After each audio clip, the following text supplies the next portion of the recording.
Good evening, happy Friday, and welcome back to the show. As you probably got from the title, I am absolutely not prepared for tonight. No notes, no topic, just a drink, my trusty designated driver, Agent Boomer, my lovely wife and hardworking blue wrench netter of Netters Network, and all of you. And that's all I need. And speaking of Netter, just before the show I said, I love you. She said, is that you or the drink talking? I said, well, that's me talking to the drink. But I love you too. And I love all of you. And that's not the booze talking. But I hope you're talking. What should we talk about? Type at me, then top off your drinks and strap in. Here we go.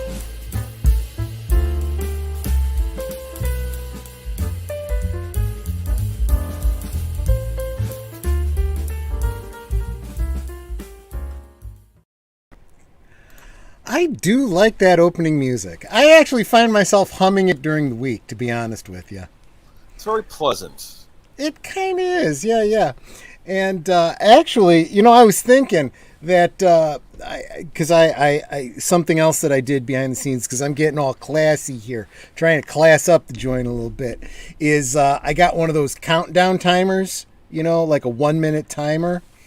That I put together with the jazz, different kind of jazz music and whatnot for a 1 minute countdown, just in case I ever need to top off my drink, run to the can or something before the show.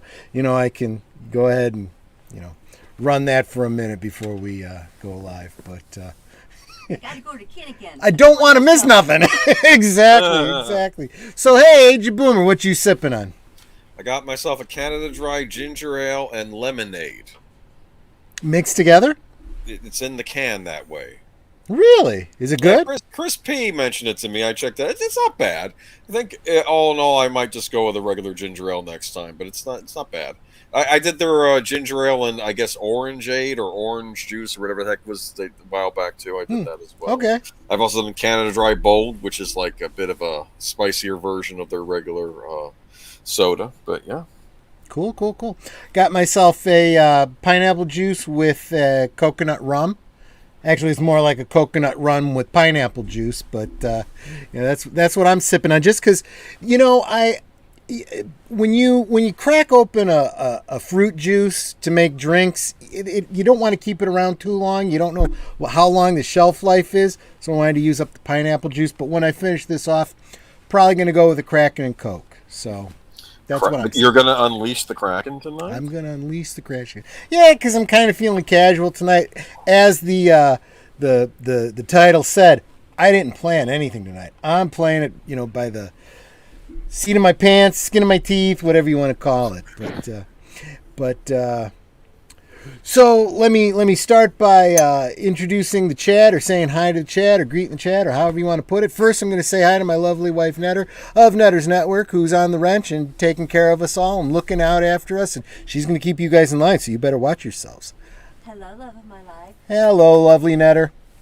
First person to comment, technically, was Team Ghost Planet at 5:38 p.m. my time. Remembering that it's 9 o'clock here, so what... You do the maths in your head if you want to. And then, because Skipper Kenner was not going to be able to be here tonight, he's on shift tonight, he dropped a bunch of comments, and I'm going to read through them. I know they've dropped off of YouTube, but I'm going to read them off here. He says, I'm going to miss this until rewatch. I have to work tomorrow. Oh, he has to work tomorrow, so he's going to bed early. Remember, he works in a firehouse, so he's got to be there real early, right? Oh, that's impressive. Yeah, 24-hour shift and whatnot. Cool. 48 hours. I don't know. He works a crazy shift, right? 2 days on, 2 days off. Wow. No, okay. It's 1 day on, 2 days off. No. 24 hours. So whatever it is. So he's got to all 24 hour. Gotcha. The point is he's got to get to bed. So that's what he's doing. Nevertheless, I like to poke things so. First thing he points out, Mego Ghostbusters 4-pack. Talk amongst yourselves, he says. We'll talk about that, absolutely. So last night, because you know how I follow the Mego toys and so forth, you see, right here we got the Wolfman right above my head, and there's a little bit off camera here is Svengoolie, and I've got a bunch of other Megos up here. I got Frank right here, Frankenstein. And this is not a Mego, but it's the same scale. It's a NECA figure. That's the old man from the Christmas Story. But so yeah, I follow Mego. Used to go to Mego. It's been 2 years since we've had a Mego meet, but used to go to Mego meet. I'd actually dress as the Mego Klingon. Netter and I would. And Marty Abrams, the founder, creator, and owner-operator of Mego Company, and a bunch of the people that are very involved. This guy, Frank Wojo, who I get my figures from and whatnot, we're doing a live stream last night making the announcement that they got a license in conjunction with Hasbro.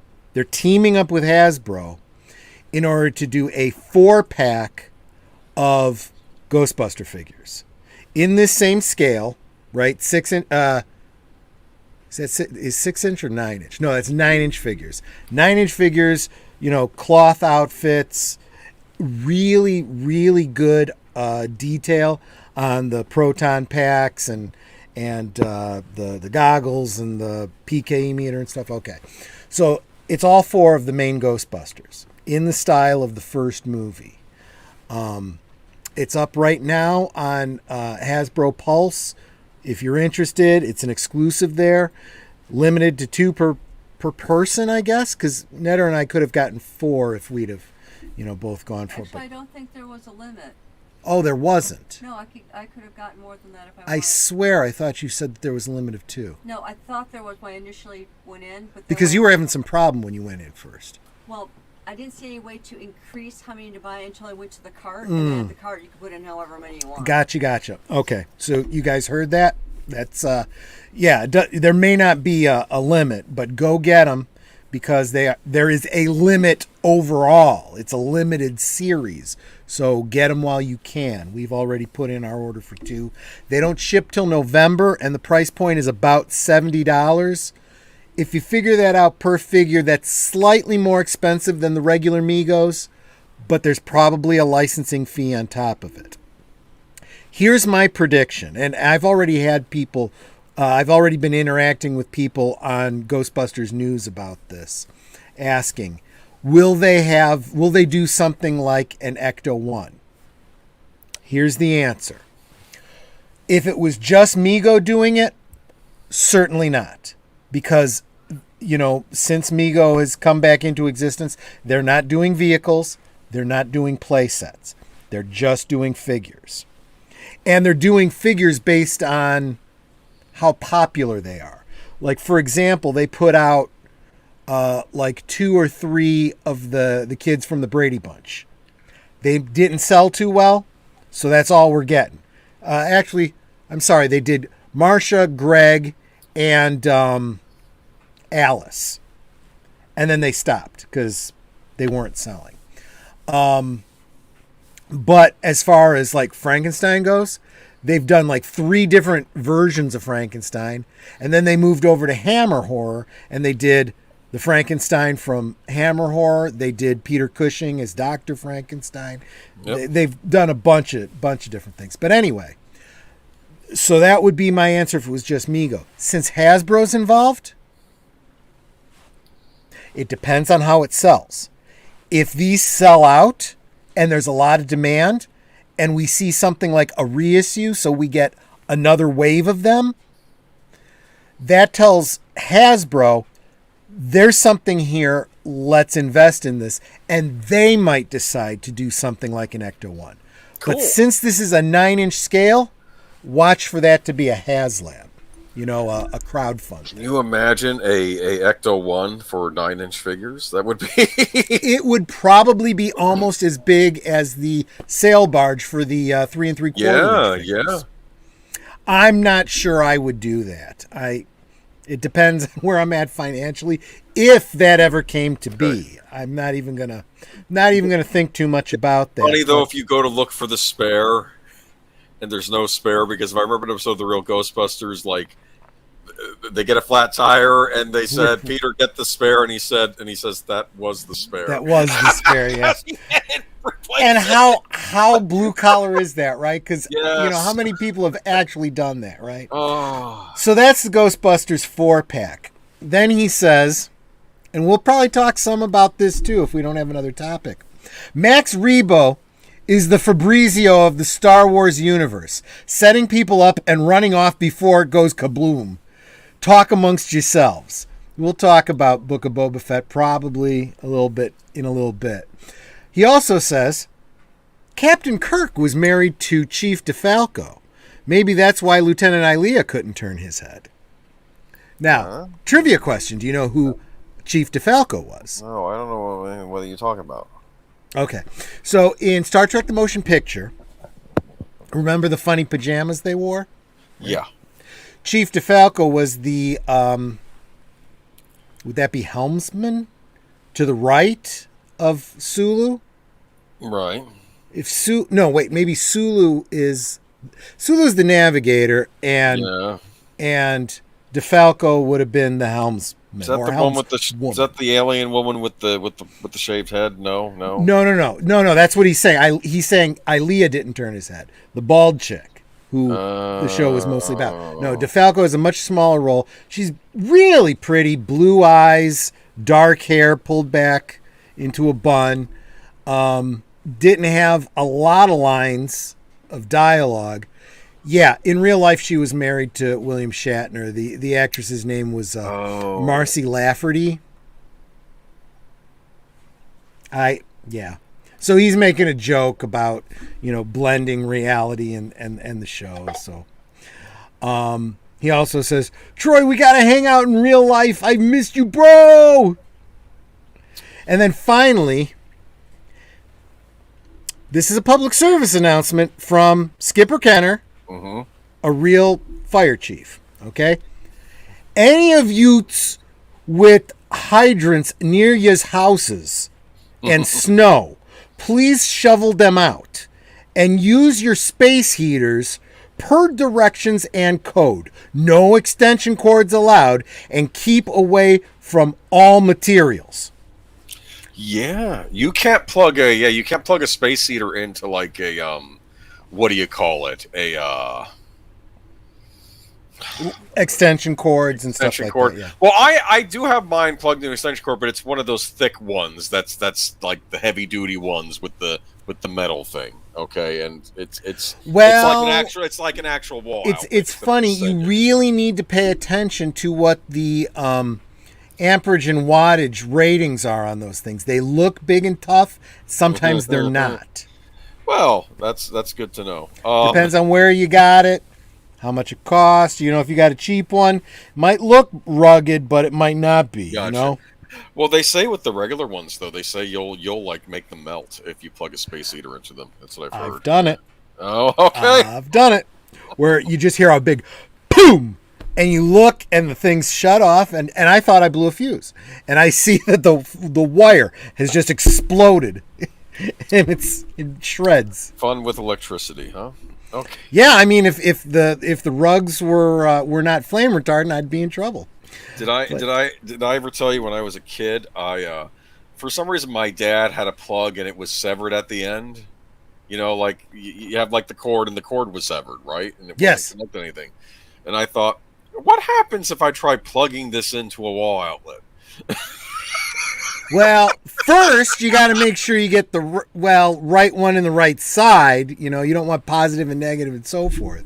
The point is, sparks started shooting out the other way. I would imagine it would have done. Yeah. Did you learn something? Yeah, I learned don't do that again. Yeah, good man. And I think it left a mark on the outlet. I don't know if I actually, my great uncle. After that, I don't know. My great uncle was changing a switch in the house, and he had not turned off the electricity. And he called me over. He says, "Here," and I was like, I don't know, 8 years old at the time. He says, "Come over, come close, watch this." He said, "You should always turn off the electricity before you work on anything electrical." He said, "And let me show you why." And he takes the screwdriver, sticks it in. Boo! Sparks fly everywhere. I nearly crapped myself. He goes, "Did you learn anything? Learn from somebody else first. Don't do it yourself." Never had a problem with electricity after that. Always check to make sure that it's off before I do anything. Let me finish saying hi to the rest of the chat. Hi, Big Al. He said, have fun with the stream, my friend. He's being super friendly because we are kindred spirits. We are both. He's been mocked, I think, for being so sunshiny and positive, and he thinks it's kind of funny that I'm kind of coming around a little bit to his way of thinking. I'm getting more and more positive, or at least I'm trying to be. Matanui is here. Hi, Matanui. I'm always encouraged to see you here. Netter and I were actually talking about you before the stream. We were saying sometimes you can be tentative. You're afraid to say something to, upset anybody. You know what? I've never had a problem with anything you've said in the stream. If I did, I'd talk to you, like bros, because that's what we do. But you're good. I love seeing you in the stream. You are a lot of fun to have around, and I super appreciate it. And she is back. Team Ghost Planet. Hi, everyone. Welcome back. She says hi to Netter, because Netter's, of course, saying hi to everybody. And, of course, we have Sir Torrin Clegane. Good evening, everyone. How you doing, my friend? And I don't know what joke I made, but he said, bum. Let's see. Looking at the pineapples while drinking rum. Yeah. I'm drinking rum and waving at the pineapples. Yeah. You'll be looking at the pink elephant soon. Right. Well, maybe. We'll see. Yeah, he's making a World War II joke there. That's kind of cute. And D. Pensack just sent me an email or a direct message or whatever. It was telling me that David Lynch is going to be in some project with Steven Spielberg. I need to look more into it. I didn't know anything about it, but that sounds really, really interesting. Thanks so much for bringing that to my attention. And the lovely Sherry, I am so behind. I hope you guys are all still here as I'm saying hi to y'all. The lovely Sherry, she says hello. Troy Pacelli, Netters Network, and Aged Boomer. Thank you so much, lovely Sherry. She truly is lovely. See that picture? That is her. That is her. And she is so sweet and so encouraging on the interwebs and the Twitter tweets. And I just love having her around. Amigos, all the memories. D. Pensack, we should talk if you are really, really interested. I've gone to all the Migo meets and I follow all the YouTubers that talk about specifically Migos and 70s toys.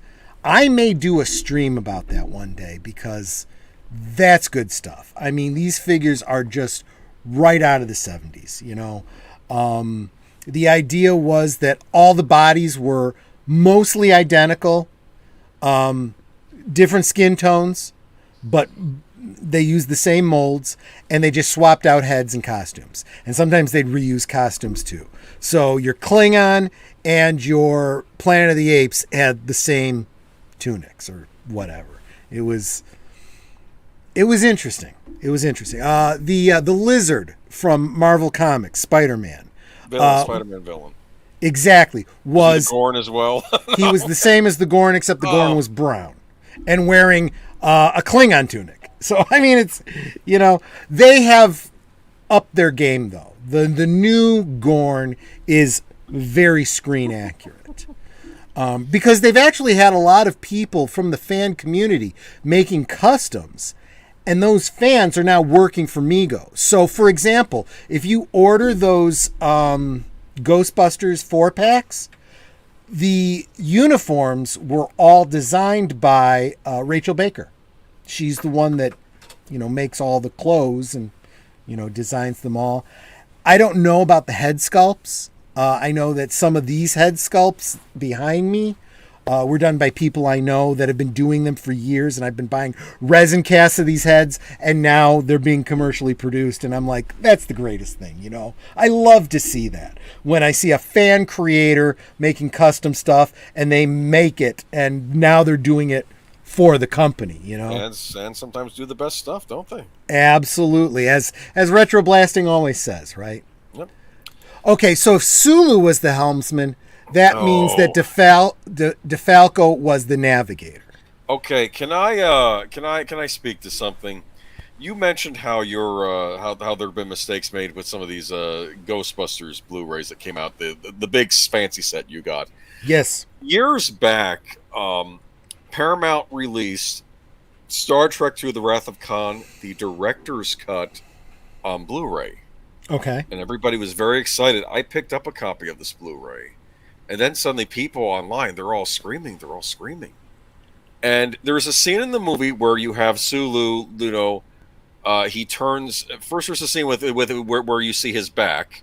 Mm-hmm. You see the back of his head, and then there's the scene when he turns around and says, "May I remind the captain?" This is during the Kobayashi Maru when he's talking to Savick, and he goes, "May I remind the captain that going into the neutral zone, blah, whatever he says." Right.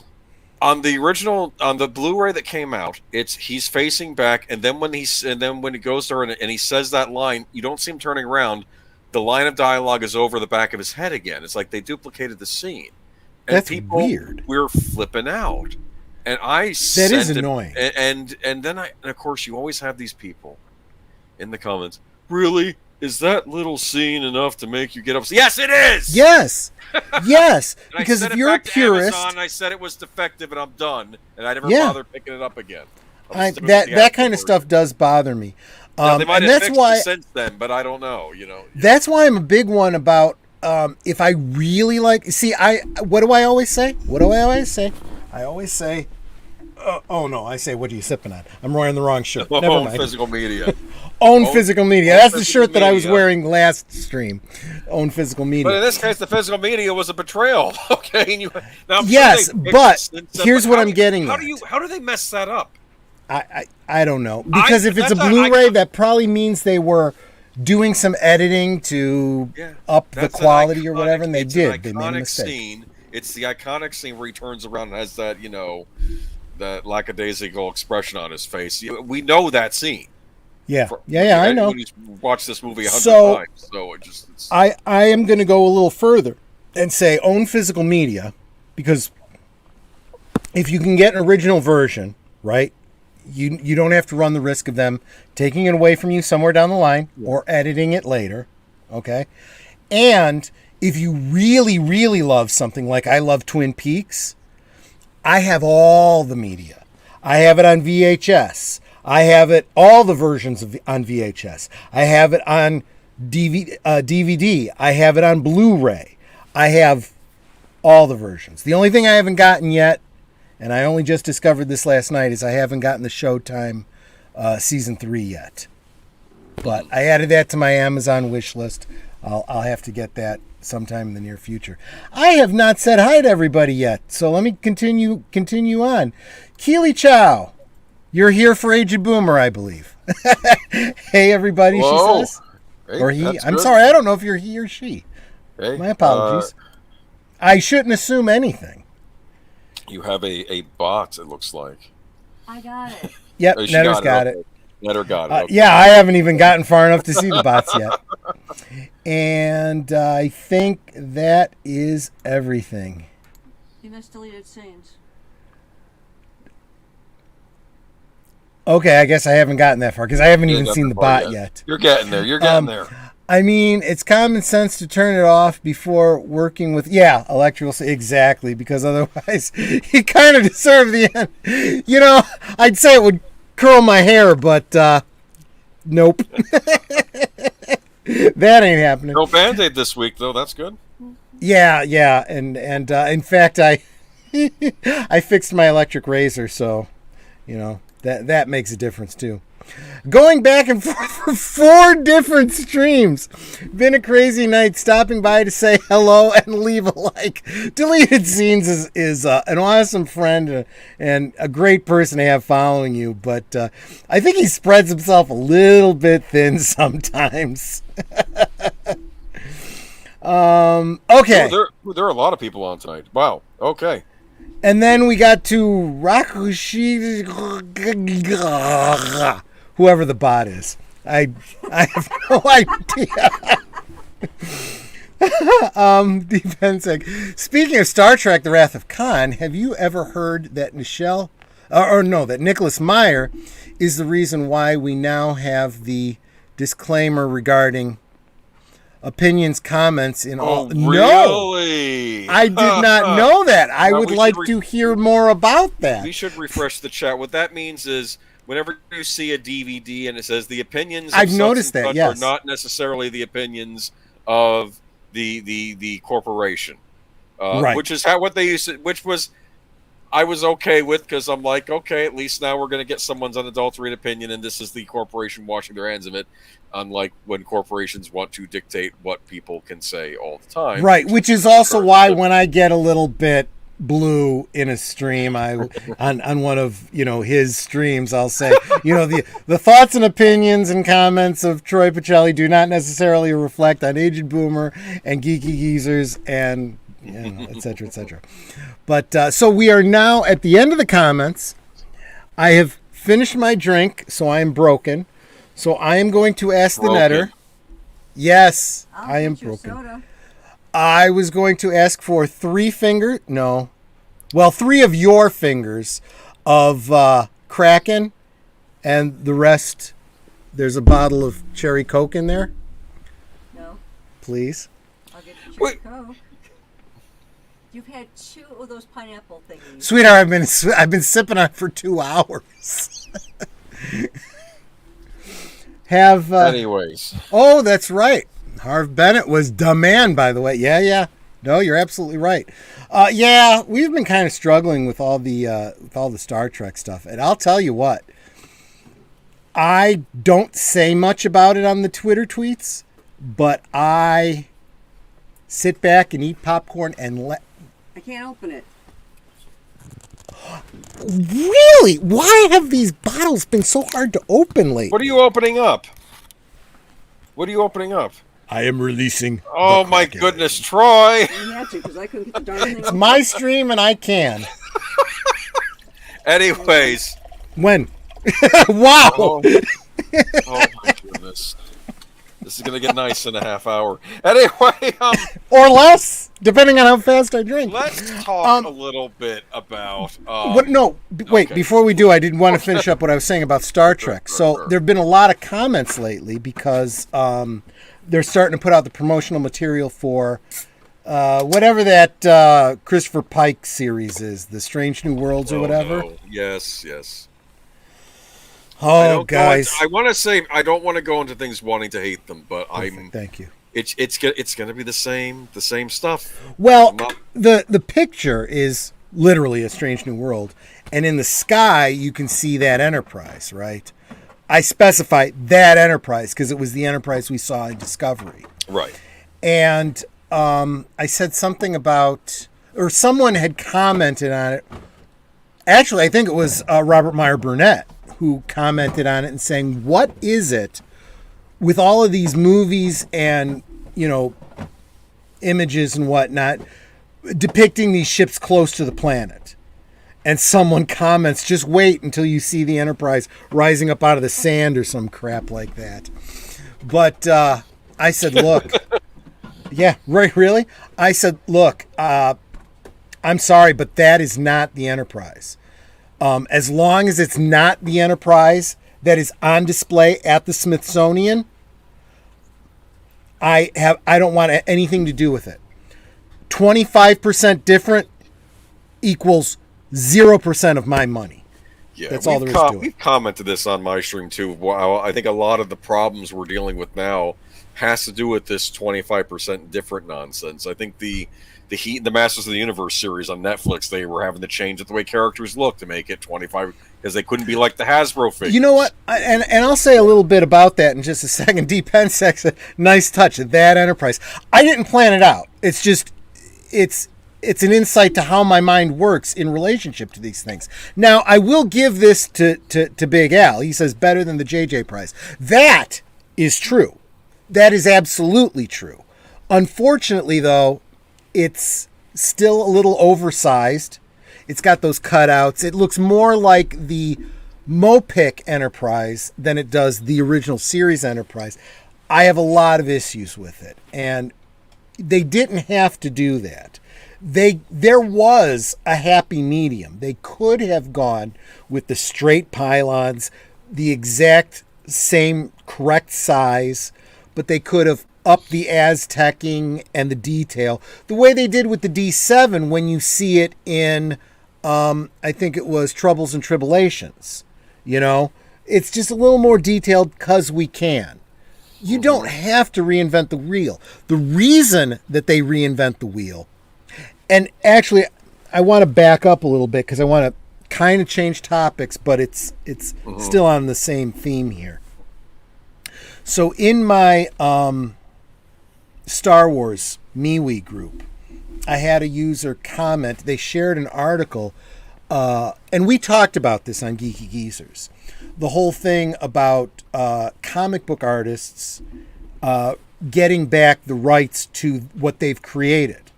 So people that created some of the iconic characters, Superman, Batman, Spider-Man, all these characters, their estates or they themselves are getting these rights back. And the user posted this article and says, is Disney in trouble? Because the picture was of the Marvel characters. That's a loaded question. Simple answer for Disney is no. They have been in trouble. They have been struggling financially, just like every other company is. But there's been a major regime change over there. The CEO has changed. The chief financial officer. The whole ball of wax, the leadership there is changing. And it's changing to a group that is interested in making money and not interested in pushing any other agenda other than making money. So things are turning around in that regard.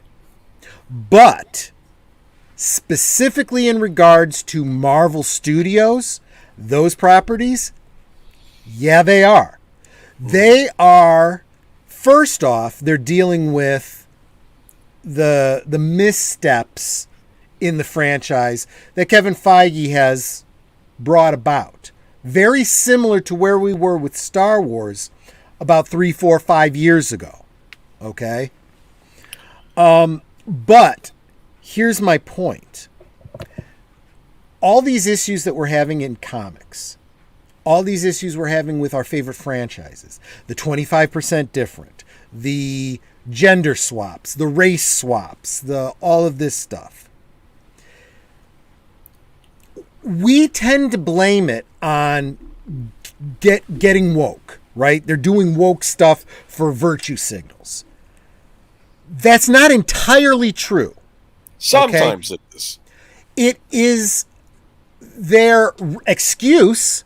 They use it as the reason that they're doing it.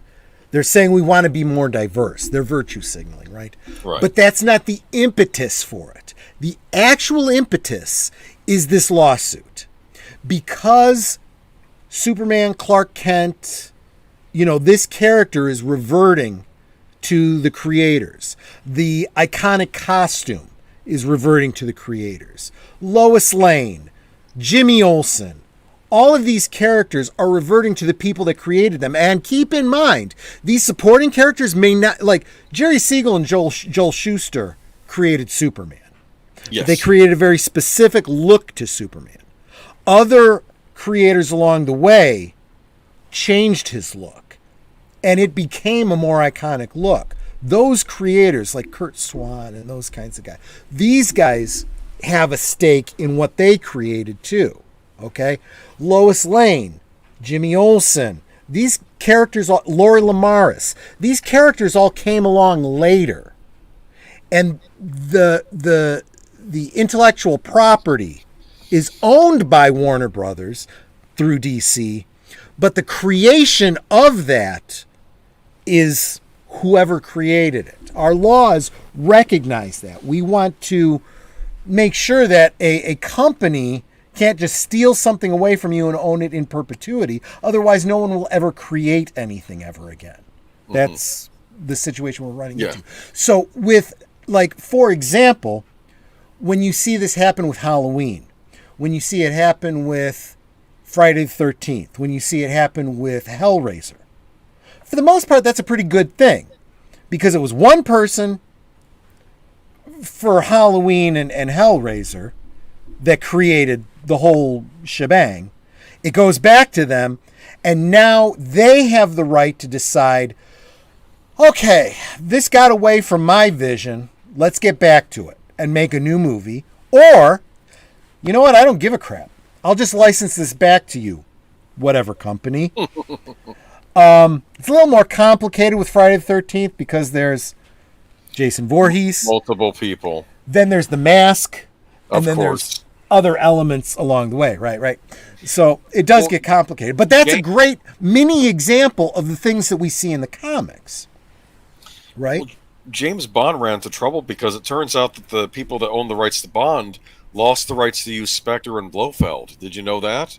That's why we I heard something about that. Blofeld show up for a long time, and that was. And guys, this is all of this nuance and all of this complexity of intellectual property law is the main reason they change things. So when the Hulk stops being Bruce Banner and he becomes some Asian guy, I don't know. The Totally Awesome Hulk was the name of whatever. The Hulk. Okay. And they create, a Latin American Wonder Girl, and Clark's son becomes Superman and he's gay and all this kind of stuff. All of this stuff is to create new characters that Warner Brothers currently owns lock, stock, and barrel. The problem is, this is where the go broke part comes in. Nobody gives a flying frack about these, virtue signaling new characters. They only care about the iconic characters. So congratulations, you own 100% of stock of something that makes you $0. They just canceled the Latin American Wonder Girl, who, by the way, everything I heard was that her character was actually pretty good. The stories were good. Right. Honestly, as I heard about the character, I was like, an Amazon from the Amazon River Basin. Right. Okay. That actually kind of makes sense, And instead of it being Greek mythology, it was Aztec mythology. Okay. Well, actually, it was a blending of Aztec Mayan mythology and stuff. It gets a little Mesoamerican. Mesoamerican, you're right. Okay. Very interesting stuff. I would have been interested to see that go forward, but yeah, that fell apart because it's, again, people don't care about these new characters. And although I have not watched the video, I guess Clownfish TV just did a video about the gay Superboy that, they're now calling Superman, that apparently the sales have fallen. They're calling him Superman in the comics now. What happened to the original Superman? Did he die or something? Did he? Yeah, they killed him off. They killed him off. Okay, I don't pay attention to what's going on in the comics. Yeah. But that's just it. People have stopped buying comics because of that. This is a major problem. At what point does the state of the comics themselves impact the state of the stuff on screen? And I know, we can go back for 50, 60 years and just pull from the best. But you're not creating anything new that people 20 years from now, 30 years ago, are going to be able to pull from our time, unless it's going to be a parody, like something on Batman the Brave and the Bold, where they were using all the weird stuff from the 60s and making a shot of that. What I was getting at is that's what this comes down to. And I've told this story before about rights. That's great. If you want to be a hard ass and own 100% rights to nothing, congratulations, you're going to go broke, And it's not just get woke, go broke. It's be obstinate and go broke. And this is the story I've told before. 20th Century Fox, I think it was 20th Century Fox. Well, it was CBS, okay? It was CBS and Warner Brothers had, joint claim to Batman 66, that whole series. And nobody was making any money on it. Congratulations, you both own half of nothing. Mm-hmm. Nobody's making any money. And somewhere along the way, they finally decided, hey, let's work this shit out so that we can both make some money. And now you're seeing the DVD releases. You're seeing all the toys, lots and lots of toys. Mego did some toys, and everybody did toys. So I'm sorry, that one wasn't Mego. That was Figures Toy Company. But I mean, it's just crazy. All NECA and all of them. Then you get the comics. You get the Batman 66 comics, and you get the 2 animated features, one of which included the voice of William Shatner. You know, yes, loved it. Both of them with Adam West before he passed, rest his soul. But yeah, D. Pensack is right. 25% difference is about rights. It's about legal stuff. He's absolutely right. I also did want to point out, Big Al points out, going back to the Star Trek thing, I'm going to be all over the place. The more of this I drink, the more loopy I'm going to get. So just bear with me. Right. Star Trek continues. Star Trek Farragut et al. Show the original designs still work. So what he's talking about are fan-made productions, okay, that absolutely perfectly replicate the bridge of the Enterprise and reuses them and CGs the graphics and whatnot. The British kid from Trek Yards does a lot of their animation and stuff, just because he loves doing it and he does a great job with it. And yeah, this is fans doing the best work, really. But I will go even further, not to get too far into the weeds with this, because it's got its problems, but Axanar showed that you can also update a little bit without stepping all over canon, make the fans happy, and still do good Star Trek, you know? But that's maybe a bigger topic for another day. Probably to bring us back, Sir Torrance says, and the main issue with that is that so many creators have created woke crap that everything good will slide under the radar because everyone will assume that it's woke. Well, everybody knows the classic stuff. I mean, nobody is going to forget about George Reeve, Christopher Reeve, Smallville. That's okay. Go ahead. I think he's talking about maybe he can clarify, but I'm wondering if he's talking about stuff currently being made that isn't woke, and that's going to slide under the radar. Because let's put Marvel Studios, for example, and some of the not like the Disney Plus shows. Like they produce 10 awful Disney Plus shows, but one of them sneaks through and it's actually good. Are we going to be paying attention to the one that's good? I will try to. I mean, I try to give credit where credit's due, even with companies I don't like. Oh, absolutely. Like we're doing here with this Wonder Woman. In fact, Sir Torrance says that Wonder Woman, it was actually, I think, Wonder Girl. Yeah. I'm pretty sure. Sounded cool, but everything else I just said was working against. Yes. And in fact, from what and the only thing I know about it is following Sasha on Casually Comics. She reads all this stuff, so I don't have to. But she was saying that in her own title, Wonder Girl, and then she was in the Superboy, Superman, gay Superman story, and she was in something else. She had very different characterizations because she had different writers, and there was no consistency, and that is a problem. And that has oftentimes been a problem for both Marvel and DC. If you're going to have a character, I almost feel like you need somebody to shepherd it. If you're going to use a character from someone else's storyline, their writer should kind of look at it and go, that's not my character. You need to alter this. You need to fix this. You got to keep this in mind, whatever. But sometimes the team-ups, when they worked, they really worked. I mean, when you look at Brave and the Bold, when you look at World's Finest, and that kind of stuff, those really shaped the characters. And what shaped them was the dynamics between them. Green Lantern and Green Arrow, Batman and Superman.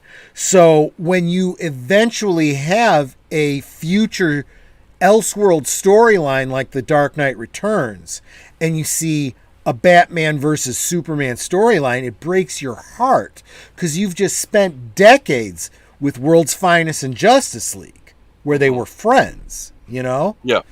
That's not what they did in the movies, let me tell you. You know? No. There's a lot they did do in the movies, but Deleted Scene says he'll stick to the indies. You know what? I'll say this: independent movies too. I'm a horror movie buff, Many of the great horror movies of all time, they were independent productions. Even Halloween, Halloween big blockbuster. The first Halloween was an independent movie. It was independently produced. Universal picked it up later after it became a hit, and they took over distribution. But it started out as an indie. Yeah, and that's a mixed bag, right? Because you get a better budget to work with, but for the then sequels, with the first one, it was just it had already been made before Universal picked it up. In fact, I think I could be wrong, but I think it was even distributed for a bit before Universal picked it up. So I think it was even released. And this is why I have a great deal of hope for Disney under the new regime, because one of the things that Bob Chapek said was, I mean, the big thing that stands out is putting the consumer first, right? And treating the fans with the respect they deserve, and giving them what they want. Basically, we want to make money, so give them what they want. They'll give us money.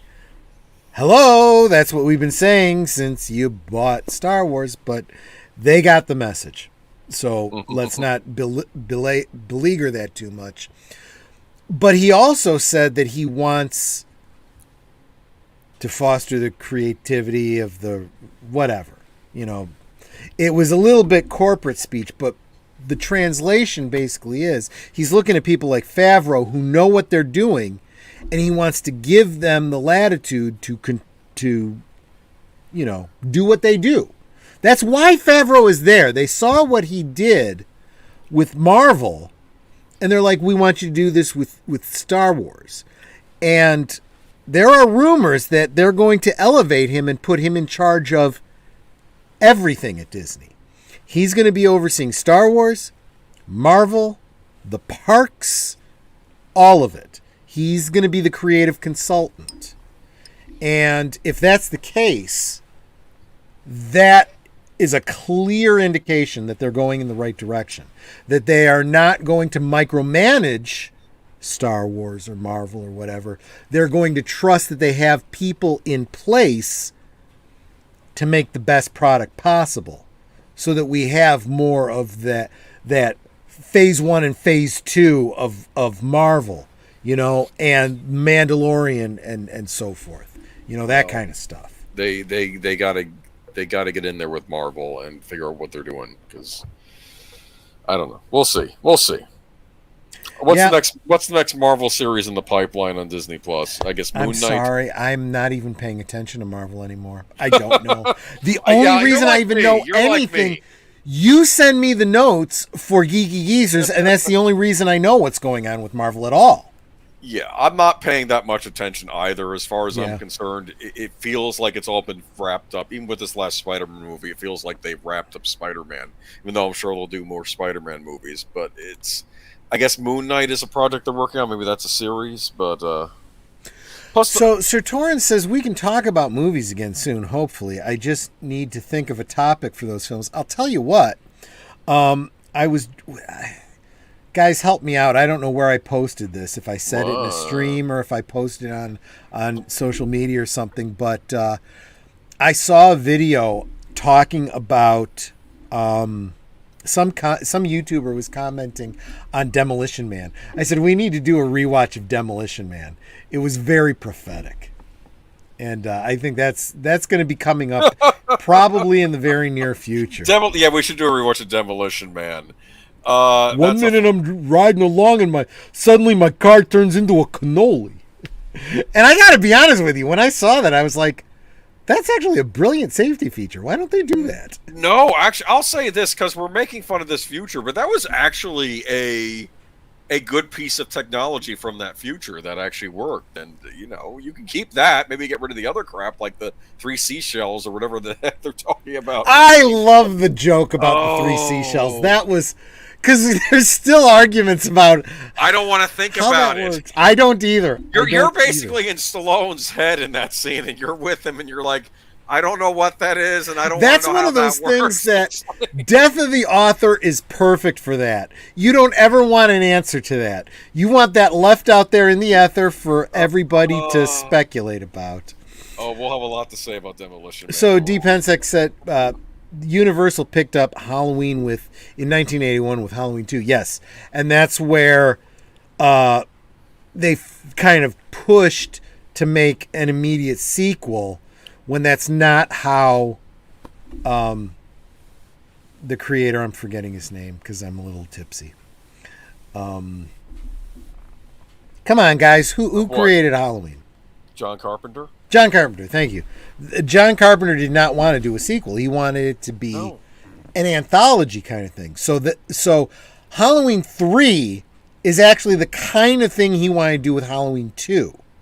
Every movie that he did was going to be completely unrelated. I think if he had started that off from the get-go and just said, we're going to do another one called Halloween and just make it a different story, that could have taken off, make it an anthology movie series. The problem was I will argue to my dying breath that Halloween 3 was awesome.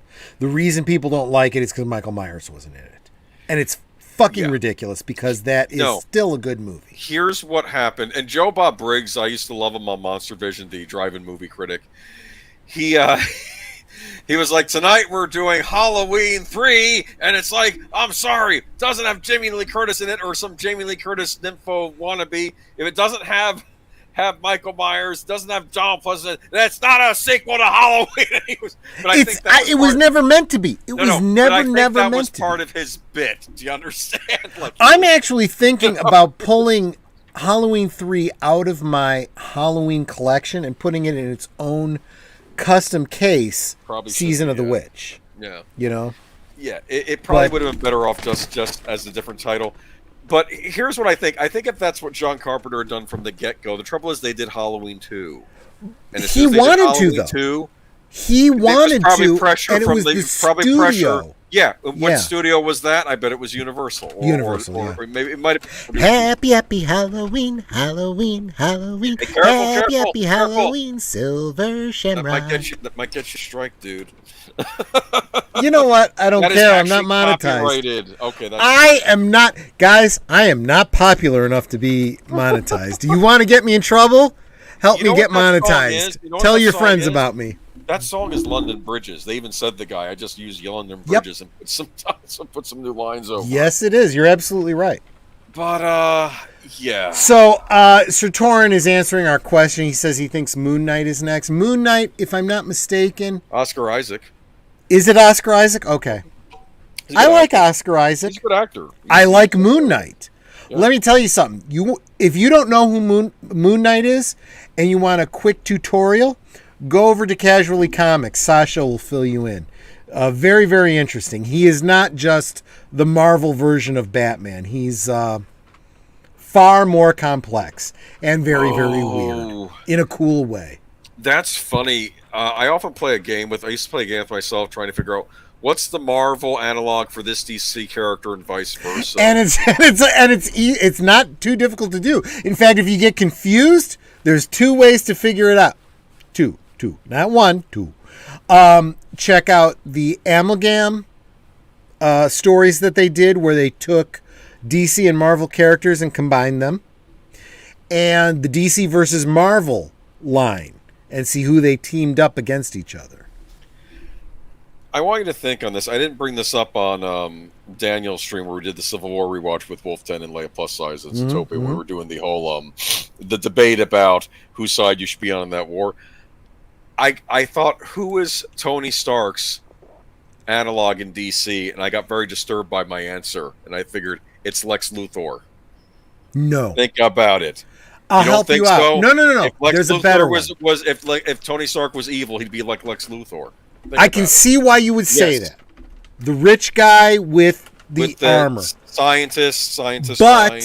But there is another. Okay? Steel. John Henry Irons. I thought Steel, but Steel seems too obvious. And plus, Steel probably should be a bigger Wait, what do you mean too obvious? Too obvious means that's the guy. Too obvious means that someone over at DC said, let's come up with an Iron Man analog. Okay, that's my point. It doesn't... No.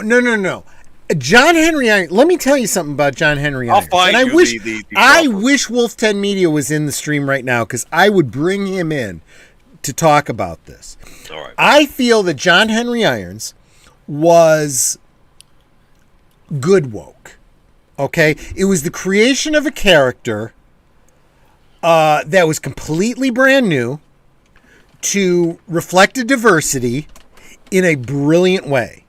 Now, just because Shaq did a cringy film, I still love that film in a lot of ways, and I love Shaq for doing it because I don't feel that Steel gets enough love. I just don't. He was one of the Supermen that filled in the gap during the death of Superman. That's where he really shined. That was a fascinating the before Superman story. They never did that. Like, they could have done that as a live action movie. Like, since they killed him off, they could have. They didn't. There was so much lost potential. Yeah. That was always. Whatever you want to say about the Snyderverse, my biggest problem with the Snyderverse was lost potential. Because he put the cart before the horse. He told stories that shouldn't have been told until many years later. He didn't do the necessary setup for any of the Snyderverse. And as a result, you miss out on great characters like Steel, like the Man of Krypton, all of those different characters, right? Even the introduction of Supergirl. There's so much that was missed there, Mm-hmm. Yeah. But what was I going to say? Yeah, and you know what? Deleted Scene says if Halloween wasn't in the title, everyone would have had a different opinion of 3. Yeah, sure. That's why I'm going to put it in a custom cover, just called Season of the Witch, and I'll just move where it is on my shelf.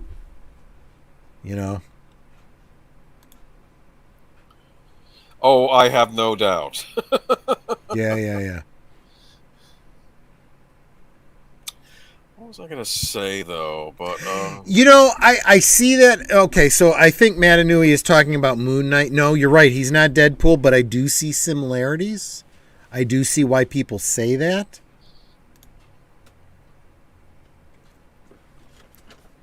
Oh, Trick or Treat Studios site. All right. Okay. Don't know what that is, but I'll look for it. That's very interesting. Yes, and he confirms that's not a slight against Moon Knight. No, absolutely right. In fact, if I was going to compare Moon Knight to anybody, I would compare him to Badger, one of Netter's favorite characters. Go, Larry. What comic book company is he from? Image. From Image Comics? Image Comics, gotcha. Yeah. Another character, multiple personality disorder, very quirky. Although I would say that if you were to take Moon Knight and combine him with Deadpool, you would have the Badger. That's the analogy I would make. Shaq taught me we're all genies. I like that. Shaq pretty much killed any chance that character will appear in it. No, let's be fair. I think most people have actually completely forgotten that Shaq did a Steel film. If they wanted to, and Steel has appeared in the animated series and whatnot. You totally could do a Steel film at this point. Michael Dorn played him on Superman the Animated Series. Perfect voice for him. I could totally see that. Michael Dorn has a great voice. In fact, I got to be honest with you, as somebody who studies the Klingon language, you get used to hearing Michael Dorn doing all the pronunciation of the Klingon. Yeah.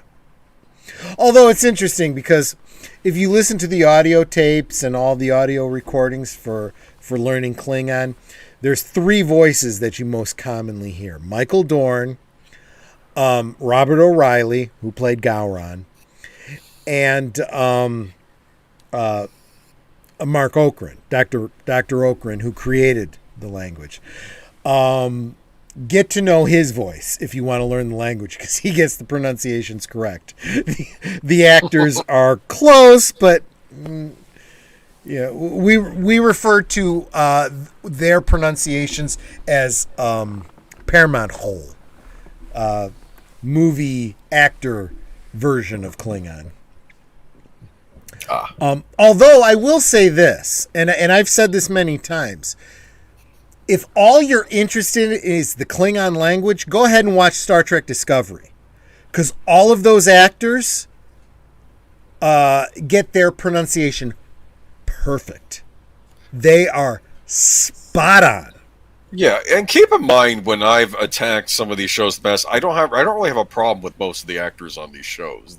They are professionals. I feel bad that they're kind of stuck on these productions, but I'm drawing a blank because my mind is fuzzy. But the actress that plays Laurel, the only Klingon boobs we've ever seen, well, on screen. I've seen Klingon boobs in real life, but that's a different story. Okay. Her pronunciation is perfect. She takes it seriously, and she, like so many people that have played recurring Klingon characters, realizes that the fans love you if you play a Klingon. So be good to the fans, you know. Mm-hmm. But yeah. But Shaq Fu is deadly, my friend. Do you know what Shaq Fu is? I should explain this to you. Yes, please do. It sounds funny to me. Shaq Fu was a video game made back in the early 90s. I remember it was out on Super Nintendo and Sega Genesis. It had a great commercial. It had like this. I want to say it's this British actor I used to see, like a British character show up these days, like defender of justice, and he's screaming about this guy, and is like, who's he talking about? Oh, he's talking about Shaquille O'Neal. He's like, defender of justice, and he was going on a rant. He says, "This is your target," and he's pointing at Shaquille O'Neal. And I guess him as the basketball player, he's fighting off bad guys, even though he's in the basketball uniform in the game. I don't remember if it was a fighting game or a beat 'em up. It's just I didn't buy it because it got such a bad reputation that I steered clear. I can. So Sir Torin brings up, I wonder what Klingon cinema is like, and I can speculate on this. In fact, in the Klingon fan community, it would be my responsibility to do so. I head up the Klingon culture division for the Klingon Armada. Klingon Armada and the Klingon Assault Group, and I lead the Monastery of Borath for both groups. I would have to say that we have no information on anything cinema-like in the Klingon culture. That would be something analogous to their, 20th century or whatever. But what we do know is that they have something very akin to opera. They have something very akin to Shakespeare. Because there's a lot of debate on whether Shakespeare stole his plays from the Klingons or if the Klingons translated Shakespeare into their language. But it works. And there are Klingon translations of Shakespeare and the Bible and Gilgamesh. So we know that they have very similar ideas about entertainment. So they probably had something like cinema. But obviously... Do they have holodeck programs or games? Well, I was going to say, yeah. Most of their holodeck programs would be interactive combat scenarios. Okay. Reliving famous battles and so forth. But if they were going to do something that was more dramatic and less combat focused, it would be in that vein, right? So think about your favorite movies. There'd be a lot of action movies, a lot of fighting movies, a lot of karate movies, a lot of that kind of stuff. Probably translates really well to Klingon culture.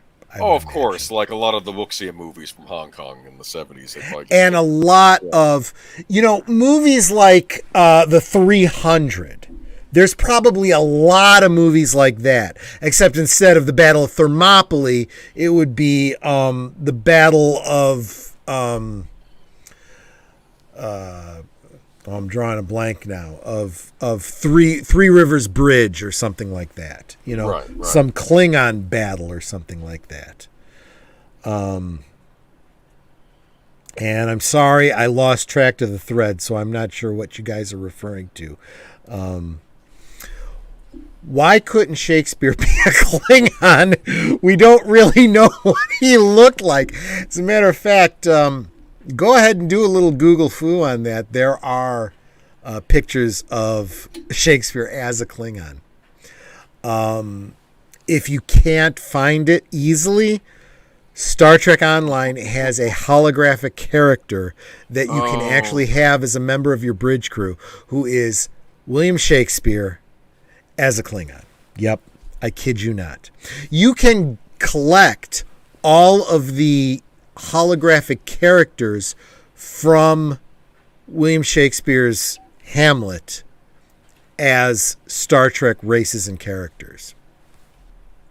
I actually have them on my bridge crew. I had to spend a great deal of credits in order to obtain them, but I had to because Klingon. We haven't seen real Klingon cinema until we've seen Citizen Klingon. I like that. There's something there, D. Pensack. It would be a tragedy because he died in his sleep, right? He waited for death. There would be something. Doesn't he die there. of natural causes in that movie? That's very interesting. So when somebody did, so there's that line in Star Trek VI. You know, you haven't experienced Klingon, or you haven't experienced Shakespeare until you've experienced it in the original Klingon. And of course, throughout the movie, he quotes Shakespeare, right? Which created a great deal of difficulty for Dr. Okrent because tachbe, right? To be or not to be. Mm-hmm. Doesn't literally mean to be or not to be. It actually translates to existence or to not exist. There is no infinitive in the Klingon language. He specifically created the Klingon language to not have infinitives. To be, to run, to, okay? Well, that could be a mistranslation, though, right? No, the Klingons could have mistranslated Shakespeare. How some of these things get lost in the translation. One would argue that it was the other way around, that William Shakespeare mistranslated the Klingon, right? But this goes to the core of the whole concept of translation and the whole idea of lost in translation, right? Some things do not translate. For example, idioms do not translate, okay? Because not only do you have to literally translate the language, but they have to make sense in the culture. And idioms don't translate that way. So the idea of an infinitive exists in Romantic languages, Spanish, Latin, Italian, and English, right? But that doesn't exist in many other languages, okay? I don't want to get too into the weeds and get real boring about language, but Klingon is a language that doesn't have an infinitive, okay? In fact, the word for I love you, or the way you would say I love you in Klingon, you don't actually say I love you, you say I don't hate you. Or more exactly, I opposite of hate you. This is not a truly alien concept. I mean, there are languages on Earth that do the same thing. But it does illustrate how language and culture and just the way we interpret the world are related. If you understand multiple languages, you start to understand the differences in culture. And I think that's the biggest problem that I see with the woke people, right? They try to be so sensitive to culture without understanding culture. Yeah. And that is the biggest problem. That Sir Torrance, I found it. I'm assuming he means the picture of Shakespeare as a Klingon. What is the Klingon? See, here's a perfect example of exactly what I was just talking about. How would you translate rosebud? Okay, so one could translate rosebud literally. What is a rosebud? Okay, it is a primordial beginning stalk of a rose, right? But that's not what rosebud is in this context. Rosebud is literally a name for, as you find out later on in the story, a wagon, right? It's sled. Or a sled. I'm sorry. Yes, a sled. Did we not see the same movie? Yeah, no. You're right. You're right. But the difference between a sled and a wagon might not translate very well into Klingon either. So you have to be very careful to translate that in such a way that it carries over the spirit of what rosebud is. And in order to do that, you have to understand that rosebud is not literally a bud of a rose, but it is a proper name. So rosebud would probably be rosebud in Klingon. And you would have this whole story where the hearer of this is rosebud. What does he mean? What is rosebud? What is rosebud? Which you don't find out until the very end, and you find out that rosebud was a brand name or something on a toy of some kind. Right. You got to be very, very careful when translating things like that, to not be too literal so as to lose the overarching meaning of what you're trying to say. You're right, Matanui. Slang does not translate very well either. Here is the problem that Klingon speakers run into when people come up to them and they say things like, how do you translate whatever? Oftentimes the response that a Klingon speaker has immediately is, what do you mean by that? And that usually throws the person into a quandary. Well, what do you mean, what do I mean? It means what I said. No. Think about it for a second. What do you mean when you say that? And you have to think through things like idioms. And usually those are the most common things people are asking for translations of. You can translate an idiom literally, and it's meaningless in another culture. And anybody who has translated English into Spanish or English into Italian or English into Latin knows this. You have to not only translate something literally, but you also have to think through the spirit of it, the intent of the speaker. So Netter just made a Klingon joke. Now I have to explain it. Dr. Okrand was at some event talking about the Klingon language, and someone said to him, for example, he was actually telling a story about talking very much the same way I am about language. He said, so for example, if you wanted to say armpit, and someone asked him, well, what is the Klingon word for armpit? And he goes, I don't know. What is it? And he goes, I don't know. It. Let's say the word is it. And simply by making it up on the spot, Dr. Okrand coined a term for armpit. So now you will find, maybe not in the Klingon dictionary, but in the Klingon Language Institute's updates to the Klingon dictionary, the word for armpit is it. And the reference is this public appearance that Dr. Okrand made. So, you've just learned a Klingon word. Armpit. It. And that would be spelled capital I apostrophe. That apostrophe is a glottal stop. So it's not I, it's it. I just have one question. Do Klingons use deodorant? We have an earthy, peaty smell. Well, Klingons have a very strong sense of smell. And no, they would probably not want their personal odor to be altered in any way. They want you to smell their pheromones. So, Right. in fact, that was something that Star Trek Discovery even kind of touched on. Or not, no, I'm sorry, not Star Trek Discovery. Star Trek Enterprise touched on. Because T'Pol said something about, humans having a strong odor. And she said, oh, yeah, Klingons have a much stronger odor than humans. So, yeah, that's canonical, and that makes sense. Sense. See what I did there? Sense. Mm-hmm. Yeah.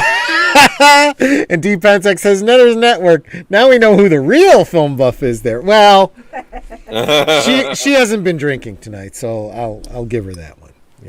I've been drinking A&W. Well, that's the hard stuff for you, right? A&W. A&W root beer's got that frosty mug taste. Yeah, see, that's a jingle for you old folks out there. And actually, as I look through the stream, I don't think there's anyone older than me in the stream. Netter. Yeah, Netter's older. So you have a lot of Doctor Who DVDs, right? I really, really do, yes. Do they the ones with the BBC ones with the special features on them? When available, yes. So here's what I have. If it was released commercially, I have it. Mm-hmm. If it was not released commercially, then I have downloaded reconstructions of them. And just recently, someone brought to my attention that they had put out a bunch of BBC licensed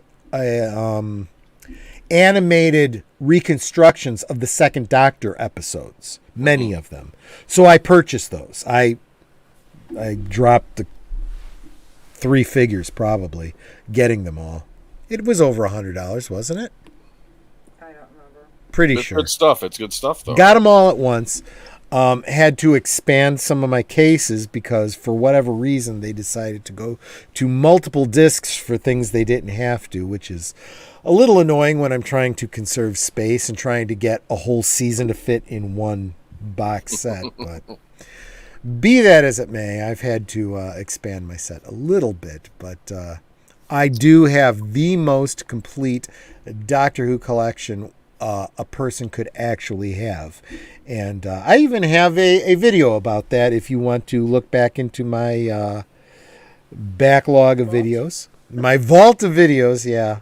On my channel, you can check that out. I have a little clickbaity title. I have all the Doctor Who's, even the missing ones. Do you remember? Of course, I have to explain that a little bit. Yeah. Do you remember the episode "The King's Demons" from the Peter Davidson era? It was right before the 5 Doctors aired. It was the one before that one, I believe. I'm not sure. It's a very fuzzy memory. Help me out a little bit. It's the one where they go. It's only a 2-parter. It doesn't have 4 parts, and they go to, I think, the Masters of stuff. It's where they run into Chameleon, I think, for the first time. Remember Chameleon? Yes. The Master had the Chameleon robot posing as King John. Remember that? Mm-hmm. There is a mini documentary on the disc where they talk about, it's called like the Chameleon Chronicles, and they explain what went horribly wrong with the Chameleon android prop robot that they were using on Doctor Who. For starters, I think the producer at the time, he saw an ad for like this lifelike animatronic robot that you could use. Yep. And he's like, we're getting that for Doctor Who, and he bought it, and it never worked properly, and that's why remember that? I do. I do have that disc, and I do have that. Do you know what I DVD never extra. understood? Chameleon can make himself look like anybody, right? Why not just have your prop robot like he could make like a generic human face or human skin to make over himself, and that would be the Chameleon character when he's not the robot. Do you understand? Exactly. I know. They could have done that. I know. Instead of just not knowing what to do because they can't use the robot in all these scenes. They said because it never worked properly. I am not going to ask D. Pensek how old he is. because that jingle was, if I remember correctly, it was from the late 70s. I don't think it was early 80s. I think it was late 70s. I'm not going to out you on your age, but the nice thing about YouTube is that there you can find a lot of old commercials and a lot of old TV shows and things like that people are sharing out there. So you can get a little taste of history. You can kind of see where your parents what their entertainment was when they were kids and whatnot. Do you know what? You know what I was looking up here? So I was looking up old Target and Best Buy ads, like from the '90s and like ages ago, because I was kind of curious. And like I saw one Best Buy, and it's like comedy hits $7.99, and I saw Tommy Boy, but then they had older ones like Animal House and things like that. And I'm thinking, back then they were trying to sell these movies, including was like Animal House, and now would they be all ashamed of them? You know, they would be putting those to the forefront, right? I mean, how times have changed. Well, no, right? Honestly, I think we're entering an era where they're starting to not care about that stuff anymore. They're more concerned about staying in business and making money. So now what you're starting to see is a lot of, I mean, they may put a warning label on it, you know, this is of its time and you might be triggered and blah, blah, blah, blah, blah. But they're still frickin' putting it out because they're like, we need to frickin' make money and stay alive. Snowflakes. Yeah. No, you're absolutely right. They had like a section they had for big box PC games. Remember those? Where the PC games that came in the big boxes back in the day? Remember that? They had those in there. Yep, absolutely. Oh, and like the state-of-the-art computers with the big boxy monitors, they had those in there. Yeah. You know, yeah. But I think that we're kind of getting past the whole woke thing, to be honest with you. I hope so. I would keep an eye very closely on this whole Whoopi Goldberg thing. Here's my prediction on that, okay? So just a real quick recap. She said some things that upset some people. Yes. And a lot of people are drawing comparisons to Gina Carano. And, Dee Pensek is the same age as Stephanie. And Stephanie and I have definitely chewed some of the same historical ground, let's say. So, okay. I dig where you're at, Dee Pensek. I don't know why I thought you were much, much younger. I guess I just always assume that my audience is skews younger for some reason. But, or just, I realize how old I am, so I assume everyone's younger. But I think the whole lockdowns has been helping. We've been stuck at home like the elderly, you know. So I put on a lot of weight. I gotta think really everyone put on turn more some weight. things around. But yeah. So what was I saying? Whoopi Goldberg. No, before that, Whoopi Goldberg. Thank you. Yeah. So she said some things that were not received very well, and a lot of people are drawing comparisons to Gina Carano, and people are pointing out the discrepancy in the treatment of Whoopi Goldberg and Gina Carano. However, recently Whoopi Goldberg was upset that she was suspended. She said she's threatening to quit. Let's see how this plays out. If she does quit The View, I would posit that what actually happened was she was not suspended, she was fired. And she was allowed to say that she quit to save face. That is entirely a speculation based on a hypothetical future event in which she quits The View. If that doesn't come to pass, obviously that's not the case. But I do believe that companies are starting to crack down on all political dust-ups and stupid comments. And I think that both sides are starting to be treated as equal, and shut the fuck up and read your lines and play the game or get the fuck out, because we want to continue to make money, not piss people off.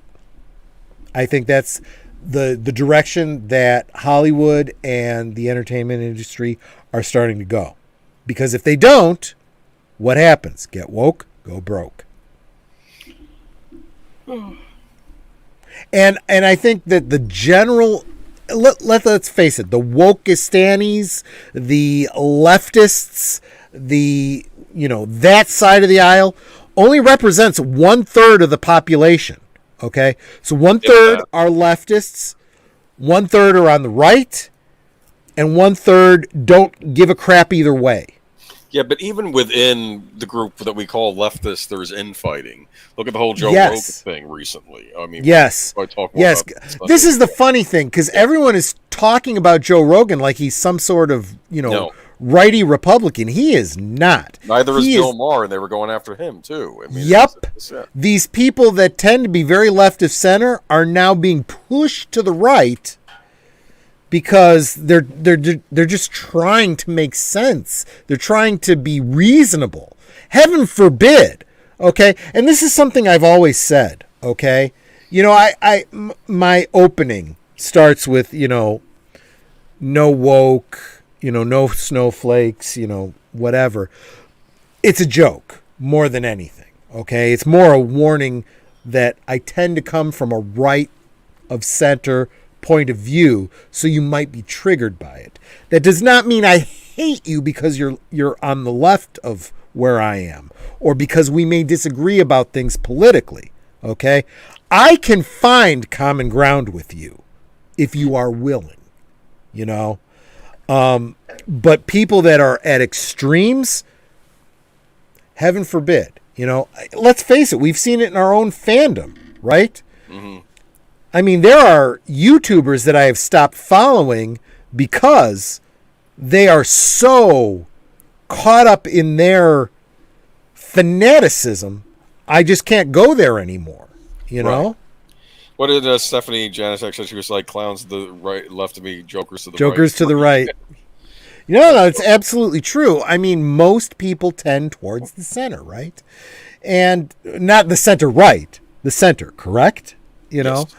But most people near the center are like, I don't agree with your left view. I don't agree with your right view, but I get it.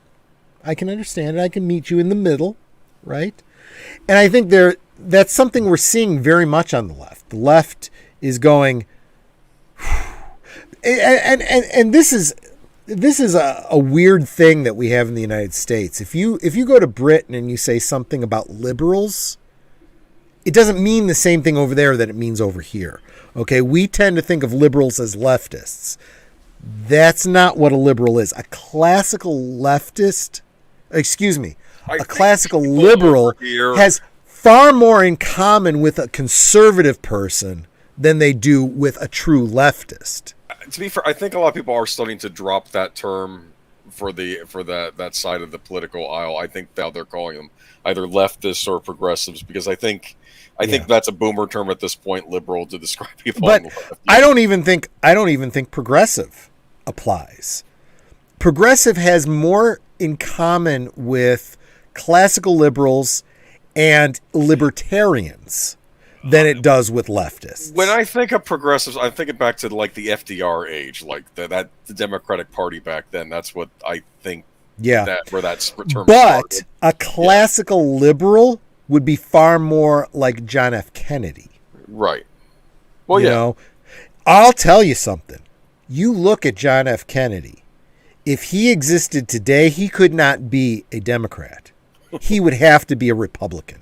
That kind of shows you how much things have shifted, I guess, right? Yep. And FDR was very much more of a almost socialist leftist sort of Democrat. So, yeah, I didn't mean to get too far into the politics on this, but I am saying that I do feel that the entertainment industry is migrating away from the woke. It's not going to happen overnight. It doesn't happen quickly, but you know who's leading that charge? Surprisingly, it's Disney. Watch it very closely. It's happening. And if you pay very close attention to what's happening at Lucasfilm specifically, you'll see it. And I think Marvel's going to follow, and I think all of Disney is following. We'll see. What did Gordon Gekko say? Greed, for lack of a better term, is good. And greed will bring the companies back to the middle, back to the center, back to please as many people as you can to make as much money as you can. I'll say this, though. I don't know how Paramount gets away with what it's doing. And I'll say, some of their shows, like I hate to say Equalizer, I consider it one of the focus things on TV, but it's doing well in the ratings. Well, actually... Is this something we talked about last Sunday, or is it something we got coming up? About the I've ignored the Equalizer. No. About Paramount. We were talking about the... We were saying... I think it was the Paramount Plus service they have. I think... They have not a whole lot of subscribers. Well, that was Peacock. Well. That was Peacock. That was Gotcha. Part of the problem is, I'll say this: everybody wants a piece of this streaming pie because I think they're. And part of me wonders if this whole thing with the streaming is them just trying to get away from cable and satellite and saying we're done with you guys. Well, here's the big problem. Okay. And I've seen some great memes about this. You know, they're saying to the streaming service, they're using the meme from the Revenge of the Sith. You know, you were supposed to be the alternative to cable, not join them. You know, and that's what these streaming services are becoming. They're becoming more and more like the cable companies. Oh yeah, yes. And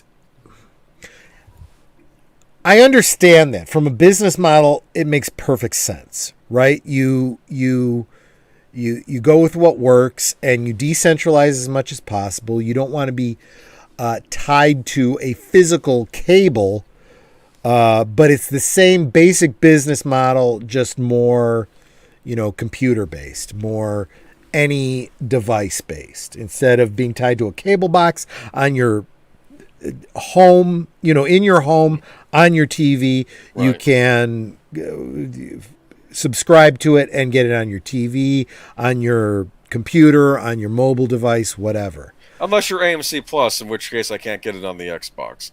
Not that I'm bitter or anything. No, you know what, though?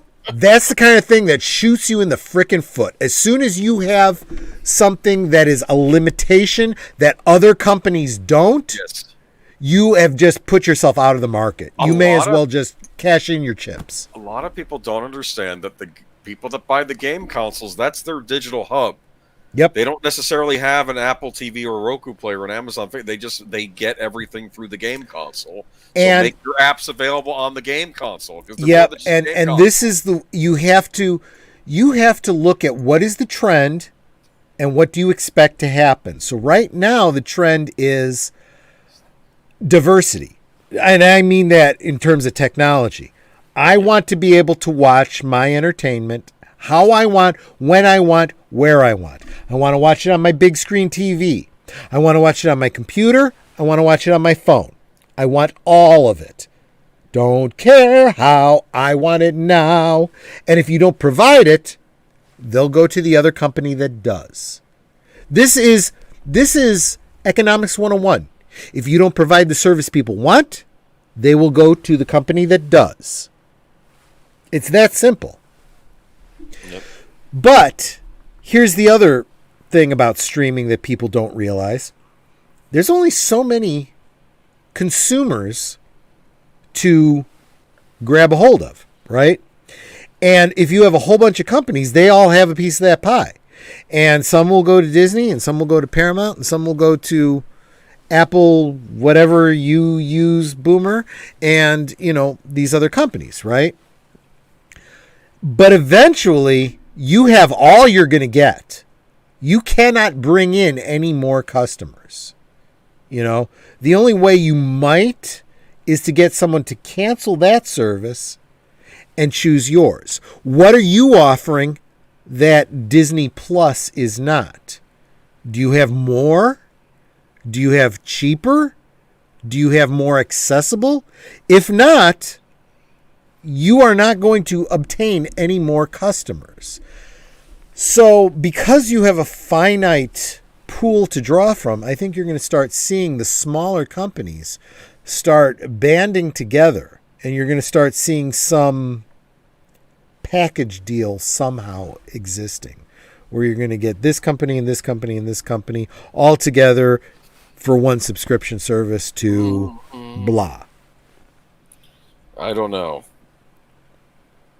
That almost seems like, then that's giving too much power to one company, though, right? Not if it's multiple companies with, their own niche.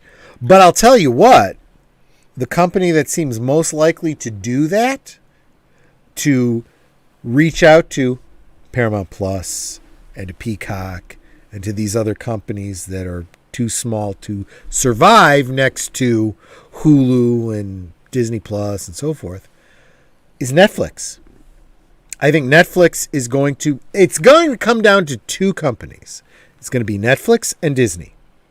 Disney needs to combine with Hulu, and Netflix needs to start picking up all the other little chaff of companies out there.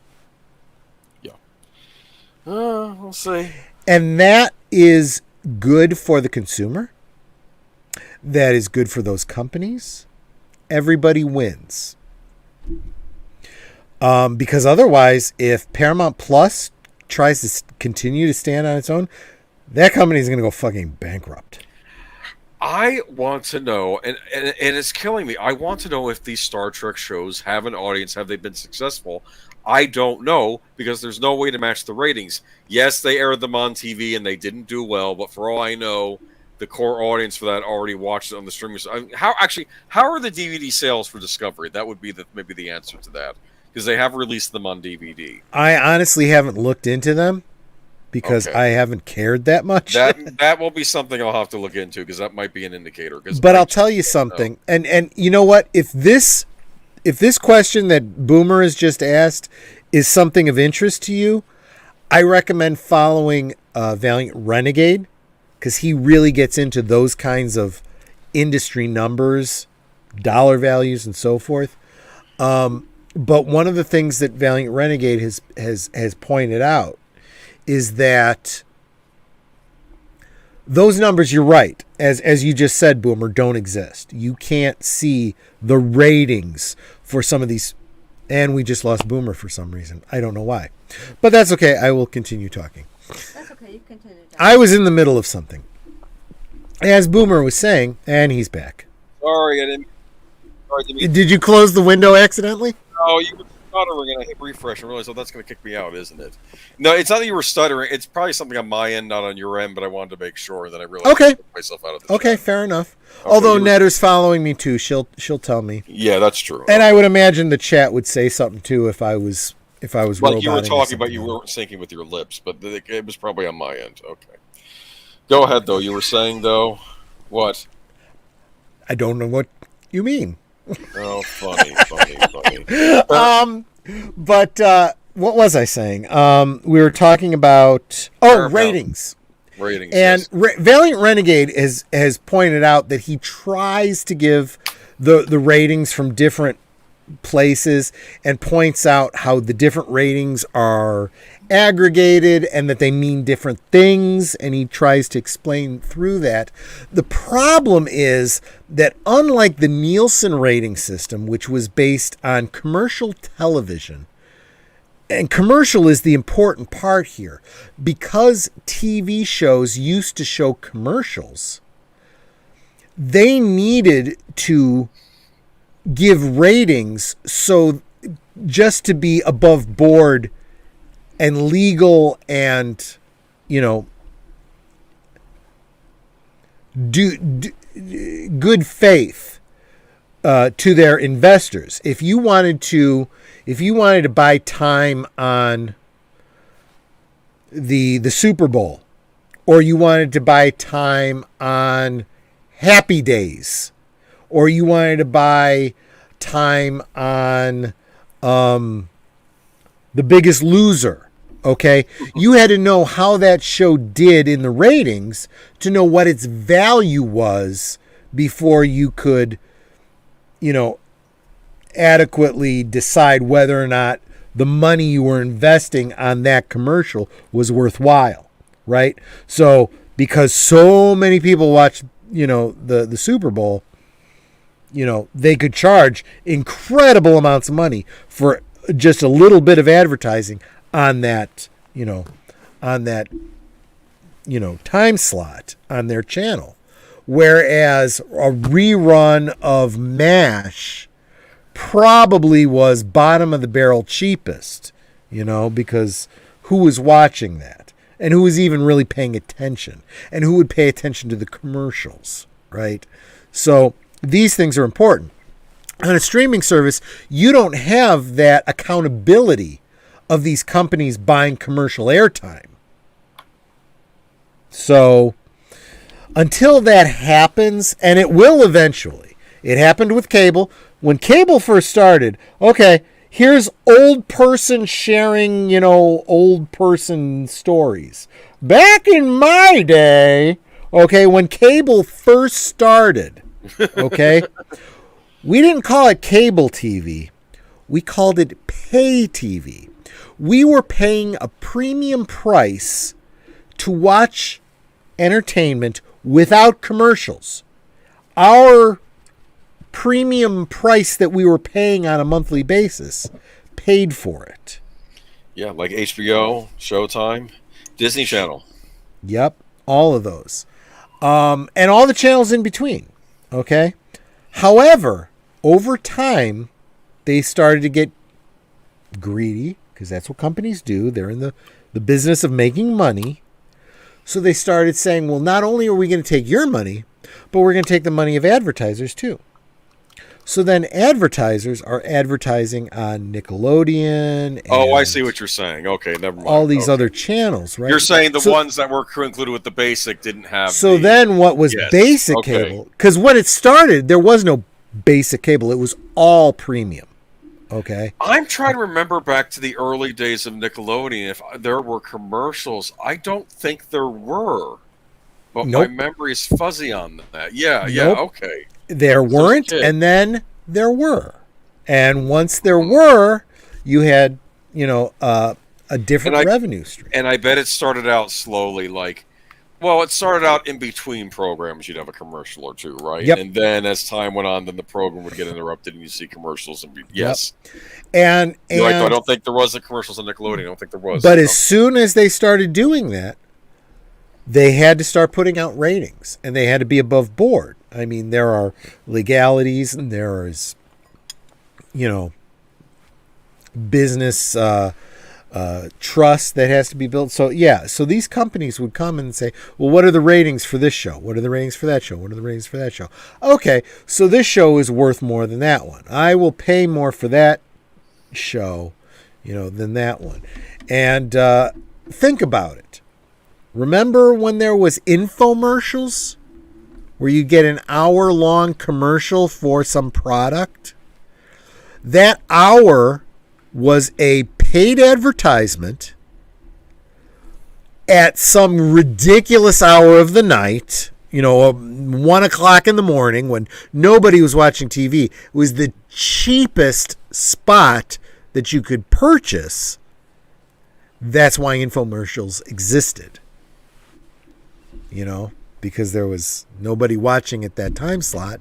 They didn't even have a show playing. It was better to take the money of some advertiser who bought that hour to do their sham wow demonstration, than show two rewatches or two replays of MASH episodes. Remember the sham wow guy? I do. He disappeared, didn't he? What happened with him? He had some sort of a scandal, I think. Everyone has a scandal. Then there was the who was the guy with the beard? Mike. I don't remember his last name, but his name was Mike. But he did a bunch of different infomercials. Yeah, he passed away. He had a heart attack. Yeah, and then the British guy took over all of his commercials. Who was his partner? Yeah. And he was trying to edge him out anyway. Right. But, yep. Yep, market share potential and audience reached. That's, there are certain constants in the universe, right? So you could talk about things like entropy. You can talk about Darwinism. You can talk about basic economics. And if you understand these basic realities, you can predict the future. Billy Mays, that was his name. Thank you. Yeah, Billy Mays. Thank you, deleted scenes. Okay, I thought his name was Mike. Okay. Yeah. But, these are the things that I point to. There are certain realities. And I said this when Disney bought Star Wars. And it started going woke and it started getting stupid and all this. I said, the market will correct this eventually. It won't happen quickly, but it will happen. And this is exactly the thing that drove a big wedge between me and another certain professor YouTuber, that for whatever reason he decided to block me because I said this and he didn't agree with me. And that's fine. I am being proven right. And he still remains in the black pill territory, and that's perfectly fine. It's interesting. I'm looking at this. Who sent me the? Yeah, that's what it was, Sir Torin. It was something really scandalous, weird, stupid. Yeah. Oh, D Penzak sent me the numbers. He sent me to a site called The Numbers. I'm learning some of the best-selling DVDs of the week of October 10th, 2021. You want to hear what the top 10 were in October 10th, 2021? Number 1, F9, The Fast Saga. Number 2, Black Widow. There wasn't much that came out in 2021. Space Jam? Who's buying Space Jam? Oh. But again, what came out in 2021? Space Jam: A New Legacy. I guess so. Forever Purge, American Psycho. That's weird. American Psycho was number 5. That's an older movie. Did they put out a new version of it? Boss Baby, Family Business, Cruella, Halloween 2007, Escape Room, Tournament of Champions, Zack Snyder's Justice League is number 10. So, and the movie channel. The movie channel was D Penzak's favorite, and American Movie Classics didn't have commercials when it first started. I'll tell you what. American Movie Classics used to be American Movie Classics. Now, I don't know what they're showing these days, but they were classic films back then. And I remember seeing things like Gone with the Wind on American Movie Classics. I don't know what it is now. Netter and I don't have cable. We don't watch. If we do watch network television, we watch it on our computers, on the network's, proprietary, CBS, NBC, ABC. There's, regular ABC.com type things. Look at this. Top grossing movies of 2022. Guess what number 1 is? Of 2022? Yep. You can count carryover. Spider-Man? Yeah, number 1, Spider-Man. Spider-Man No Way Home. Number 2 is Scream. So, there you go. Scream is continuing. And one of the things we talked about last week, Ghostbusters Afterlife has now matched 2016 for U.S. revenue. And it hasn't yet released in all countries. So we don't have a good number internationally. Yet? I don't know. A couple. Singapore? Did they not get it over there? I don't know. Yeah. But, and we also, it's just now coming out on DVD, so we don't have all the DVD releases yet. So buy those Blu-rays, baby. Matanui says, isn't it a bit early to start listing that? Never too early. I know, we're not even. He did say so far, to be fair. So far, yeah. No, I understand. I'm just checking out this site. This might be a useful asset for the Sunday. So I do want to pivot to, although I didn't want it to be the full night, I did want to at least comment on and talk a little bit about Book of Boba Fett. Mm-hmm. I had done some videos earlier on because I was just annoyed by the black pills. Kind of the way Stephanie Janicek does. I will next week's topic is going to be Star Wars and Book of Boba Fett, because next week is the last episode of Book of Boba Fett. By then I'll have that under my belt, and we'll get all the big, surprises, and I will be spoiling the shit out of it on Friday night, so you better have watched it if you are watching it, or be caught up on all the spoilers in advance. Otherwise, you'll be confused.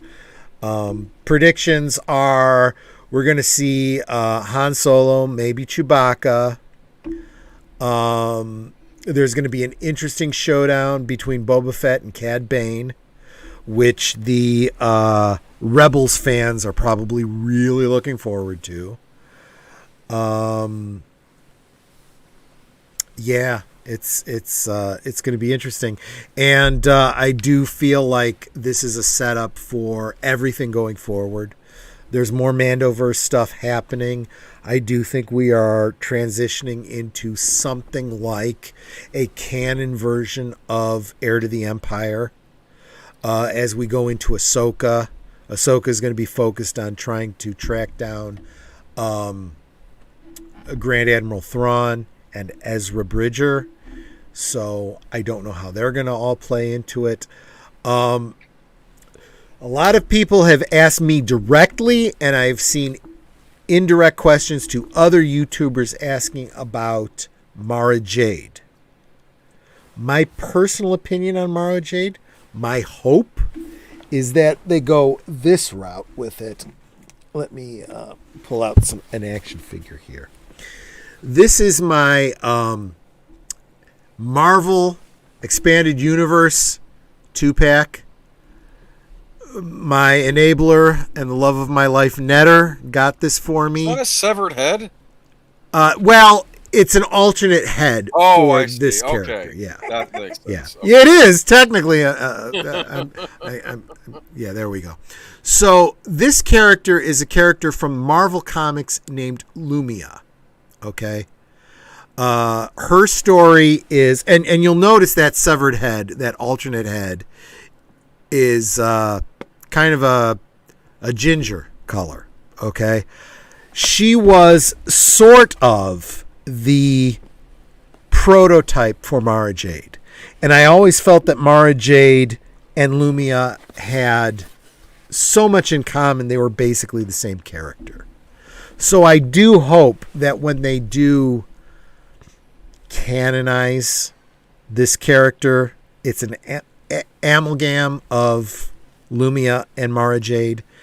And who is that other character that I've seen them talking about? The female red-skinned Twi'lek. She looks a little like Darth Maul. Darth something or other. I forget. All the fan art of her is very, very sexy. There's been talk that Favreau has wanted to bring her into the Favreau-verse. If they were to decide to merge her into that character, I'd be okay with that too. You know, if Mara Jade / Lumia becomes an element of her, I'd be okay with that. This dark female Jedi that ends up realizing that Luke Skywalker is not such a bad guy and ends up, kind of falling for him. I'd be okay with that. Who knows? We'll see. But should be interesting. Whatever happens, it does remain to be seen. That we're not going to get in the next episode of Book of Boba Fett. One other quick thing I do want to say: people are all, up in arms about 2 episodes. We're focused on The Mandalorian and not focused on Boba Fett. Boba Fett was sidelined in its own show. Guys, you got to get over it, okay? You got to understand the Book of Boba Fett was envisioned, the whole season was envisioned as a movie, kind of like Star Wars was, okay? And Luke Skywalker wasn't in every friggin' scene of Star Wars, okay? We cut away to the Death Star. We cut away to, other things. Empire Strikes Back wasn't all focused on Luke Skywalker. We went to Bespin, where Leia and Han were, and we went to the Executor, where Vader was hiring bounty hunters. And we had these different scenes that didn't have Luke Skywalker in them, okay? You got to understand this Book of Boba Fett has to focus on other characters that are going to be involved in that last episode. Well, I'm sure all the scenes they're showing are going to impact Boba Fett. Yes. Too, probably are. Yes. Okay. And they are all thematically related. All of this stuff that's going on with Mandalorian and, Grogu and, it all relates to the themes we're seeing in Book of Boba Fett. Tribe, family. He keeps having these flashbacks to Jango Fett. All of this is related, right? And what we see happening is Boba Fett pulling together his allies, his family, his tribe, okay? And that's a good thing, right? And we got this and interestingly, they just introduced Cad Bane in the last one, right? Mm-hmm. And he is on the other side. He is one of the tribe that is opposing Boba Fett.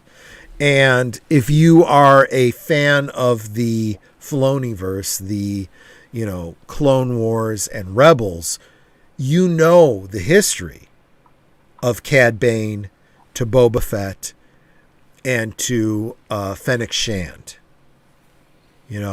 If you don't, go check out Eckhart's Ladder. He does a great video about it that kind of gets you up to speed quick. None of that is important. You don't need to. But if you are a fan, it's a very interesting, tip of the hat of what's to come, so to speak. All right. Okay. Matanui didn't like my pronunciation of amalgam. He prefers amalgam. Okay, fine. Amalgam. Yes. Okay, honey, I didn't know what words you were saying either. It's the Kraken. It means mashup. Hey, it means mashup. An amalgamation. Isn't that what they call it? Yes. Well, I figured out what you meant. I just thought you were pronouncing it weird. Yes, I probably was, because I do that. Darth Talon. Thank you, D. Pensek. That's exactly right. That is, I've been filling up my... No more alcohol. I'm not having any more alcohol. I'm fine. So what you did, you just threw a can on the floor. It's got soda in it. But there's no room in the bin. So you handed it to me so I could throw it away, dumbass. Okay. You know what I've been watching? You know what TV show I've been watching on a particular streaming service? What's that? Creep Show. You remember the movie Creep Show? I do remember the movie. Well, there was more than one movie, actually. Yeah, well, they've done a series based on they've done a series, and it's like an anthology series. You get 2 stories per episode. And real quick, let me say goodbye to Matanui because he is off to bed. He's got to get up tomorrow. Actually, I do too, but I'm a glutton for punishment. But Matanui, thank you for hanging out with us. You have literally been here since the beginning of the stream. I super appreciate you hanging out with us as long as you have. You are one of the valued, members of the group, so to speak. You are part of the tribe, and I super appreciate it. Salud, and have a great night, and we'll see you on the next stream. I'm sorry, Aged Boomer. Go ahead. Oh, well, they had one episode was called PBS of the Dead. PBS of the Dead. Okay, it took place in the 1970s, and it starts out there's always a villain in one of these episodes, someone who is going to get their comeuppance, right? And if this was like she was like a female Mr. Rogers. She was just really like, I want this particular time slot, but if we take what's his name off this time slot, he's not going to, like George off this time slot, they're going to just pull his show. And he says, I'm the one that makes money for this channel. You decide, okay? And so she has to go over to the guy and says, I'm sorry, we have to give away the time slot. This is your last episode. And you know who it is? It's supposed to be Bob Ross. It's supposed to be Bob Ross. He's doing the Happy Trees.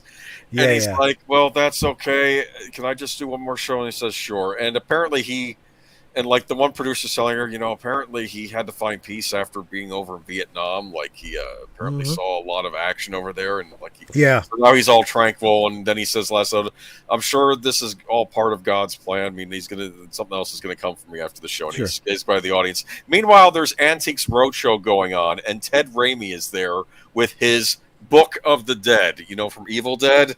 You know Yeah, what I'm talking about? yeah, And then, yeah. like the Antiques Roadshow Klaatu guy- Barada Nikto.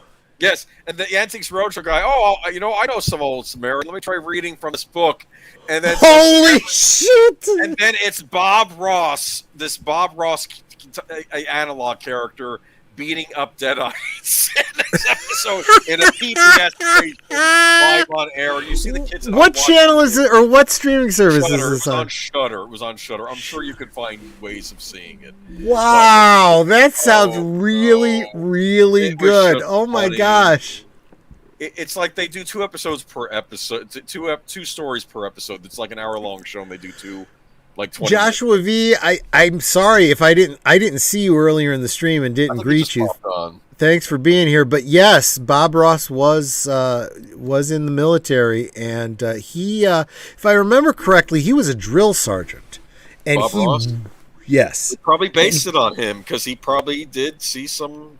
Maybe he did. And see he some really did not like yelling at people. No, he didn't. I mean, yeah. I imagine him in the role of Arlie Ermy in Full Metal Jacket.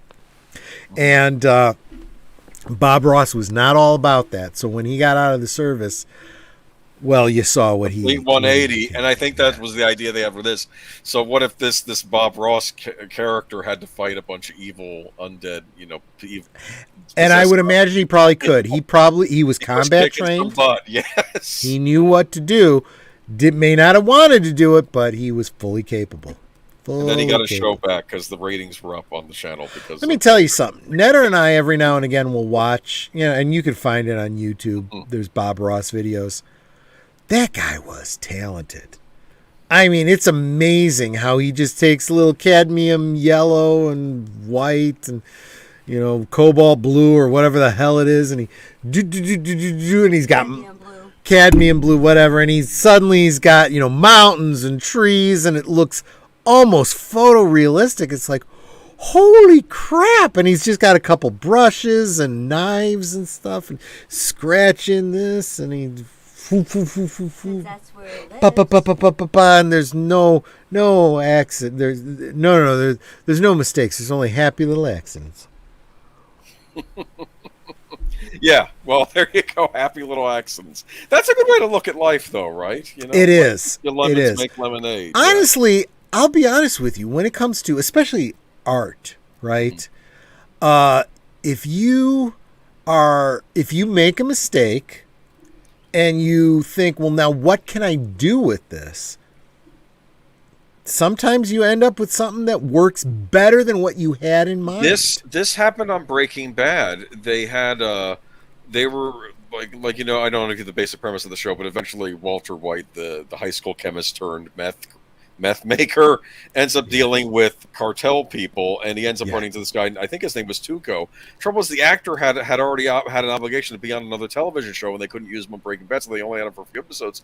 So then they had to kill that character off. But then that introduced another rival a cartel guy called Gus Fring, who became like one of the big showstoppers of the show. So they figured out a way to work around the fact this actor had to contractually leave, and they ended up working it into the story and even making things better. So yeah, that happens. Yeah, so Turing said that his great uncle actually did basic training at the same base that Bob Ross was stationed. Although it was a decade apart, it was the same base. Yeah. It's like I have the same birthday as Elvis Presley. Decades apart, but, same day. Also, David Bowie, Shirley Bassey, Dr. Stephen Hawking. William Hartnell, the first Doctor, all same birthday. Just different years. Huh. Mm-hmm. Okay, So, interesting. Those are my claims to fame. Yeah, but I like the actor that got to play him in that An Adventure in Time and Space. Did you see that movie? The movie about the creation of Doctor. Yes, and then he reprised the role as the first Doctor in the Capaldi Doctor finale, Who. I believe. Yeah. You know what I got annoyed by though. We forget that Doctor Who started because of an American producer. who I guess ended up working for the BBC at some point. Isn't that true? I don't remember. No, in the movie Really? he was. I think he was an American. I think it was played by American. Who played him? It was it Ryan Cox? I think played him in the Brian Cox. Excuse me, I get the name wrong, but I think he played him in this Doctor Who movie. And I did not know that. That's actually something. he actually he hired a woman to be in charge of the show. That was a big thing back then.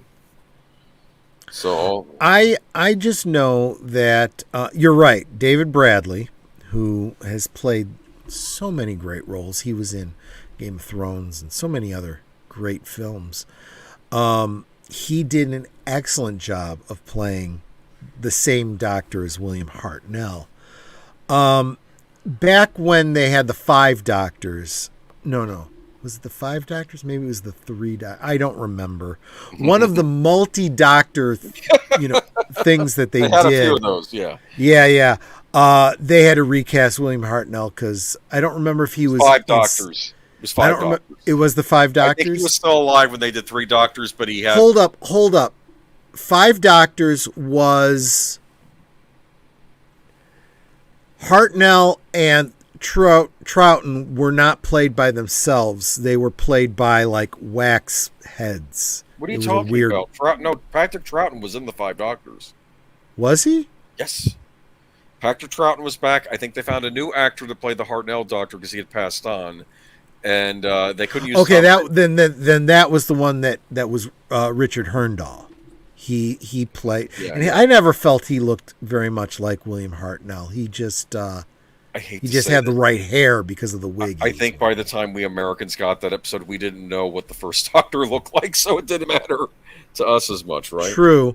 We did see a lot of it out of order. We basically saw Tom Baker. Started with Tom Baker first, and then it moved on from there. Yeah. So later William on, we got was shown because they hadn't destroyed the Pertwee episodes, so we got those eventually too. But yeah, I think those were shown later. But David Bradley. Much more recently, he was in so many ways spot on. He did a great job.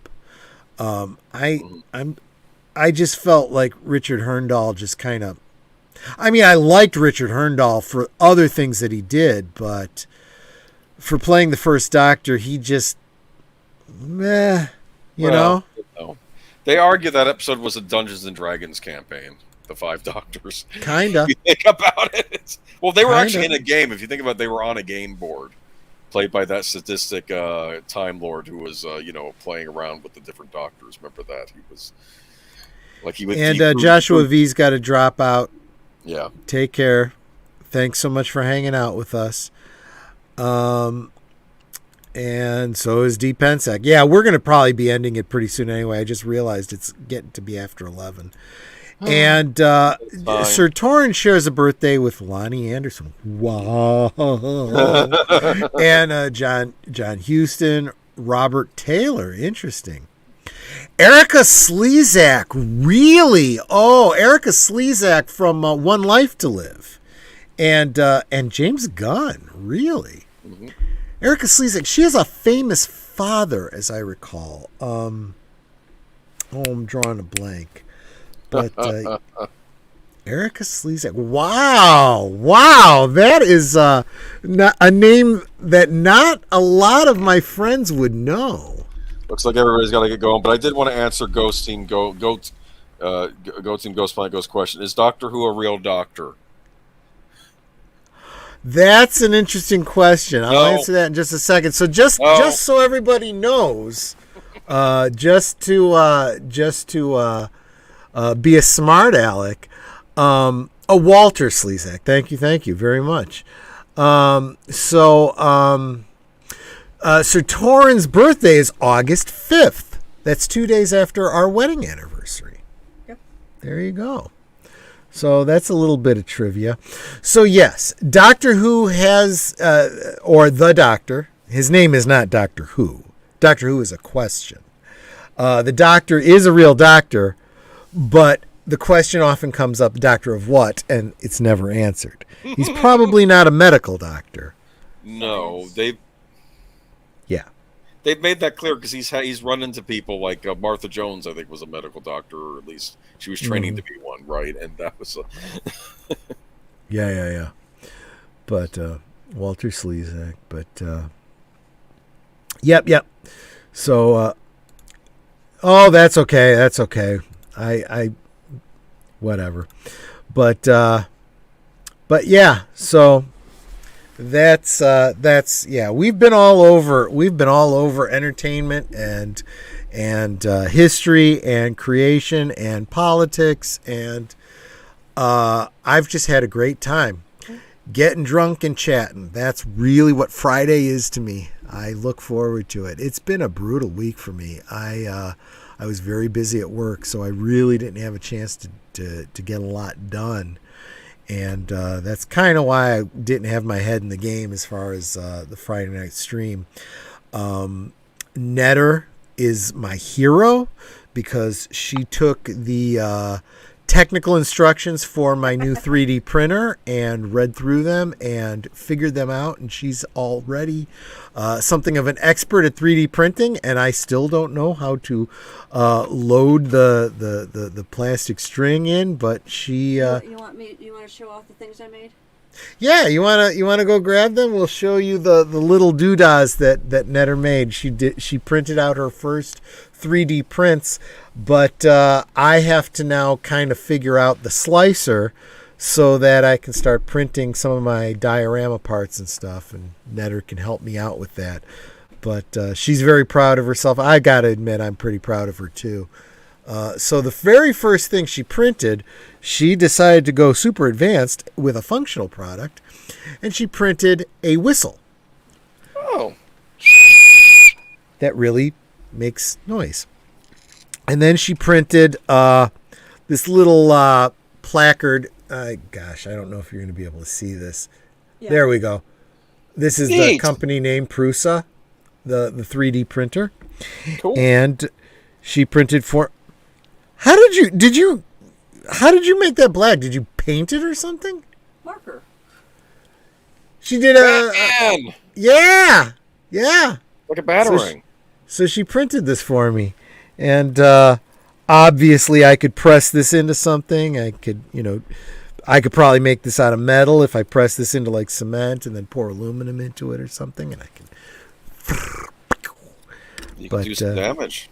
I know I can make all kinds of stuff, but yeah. So that's the beginning of the potential that I have for my 3D printer. The next thing I'm going to start doing is figuring out the slicer so I can start printing out Jabba's throne room and start doing Mandalorian and Boba Fett dioramas, and I can print out my cantina. Basically everything I want to do is on Tatooine. So everyone keeps talking about, why is everything on Tatooine? Well, that's where all the stuff happened that I want to do dioramas for. So as long as I keep getting action figures, I'm a happy camper, It would be neat if, like, you found other toy enthusiasts that did their own dioramas from other Star Wars planets. Like, there's a Hoth enthusiast out there. You could. There is. Oh, I forget the name of the. I can't give him a plug, but I've bought like diorama pieces for my cantina, but he also does all of the computers and wall segments and stuff for the Echo Base, and the chairs and the computer terminals and stuff for the Death Star. So when I get around to doing those, I intend to do. I have a big bookshelf that I'm going to be swapping out. I'm going to be building a new bookshelf for my DVDs, and I'm going to convert it into a new playset. It's going to be a big, 7.5 foot tall version of the Kenner Death Star playset. Cool. With the what do you call it? The trash compactor at the bottom with a neat.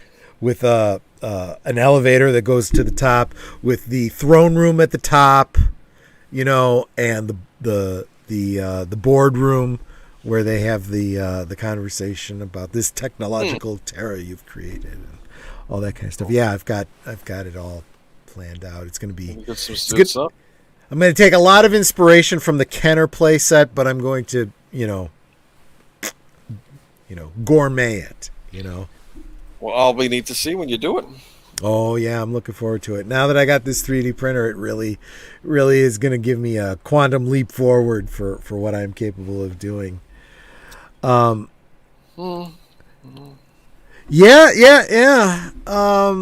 Her father's name was Victor. You're absolutely right. Victor Lord. Victor Lord was her father. She was Vicky Buchanan. I'll tell you what. So I'm gonna go off on a slight little tangent here, talking about Erica Slezak. She played Vicky Lord Buchanan on One Life to Live, and her character had multiple personality disorder. Sometimes she was Vicky Lord, and under stressful circumstances, she became Nikki Smith. Mm-mm. And let me tell you something. This actress was so good. You could tell, regardless of how she was dressed, you could tell when she was Vicky Lord, when she was Nikki Smith, and when she was one pretending to be the other. That's how good an actress she was. She was absolutely incredible. I don't know if she's still on the show. I haven't seen the show in years. What was funny, what I used to joke, my mother said the same thing. She's the one who got me watching it. She said that when I was born, she was watching One Life to Live. Mm-hmm.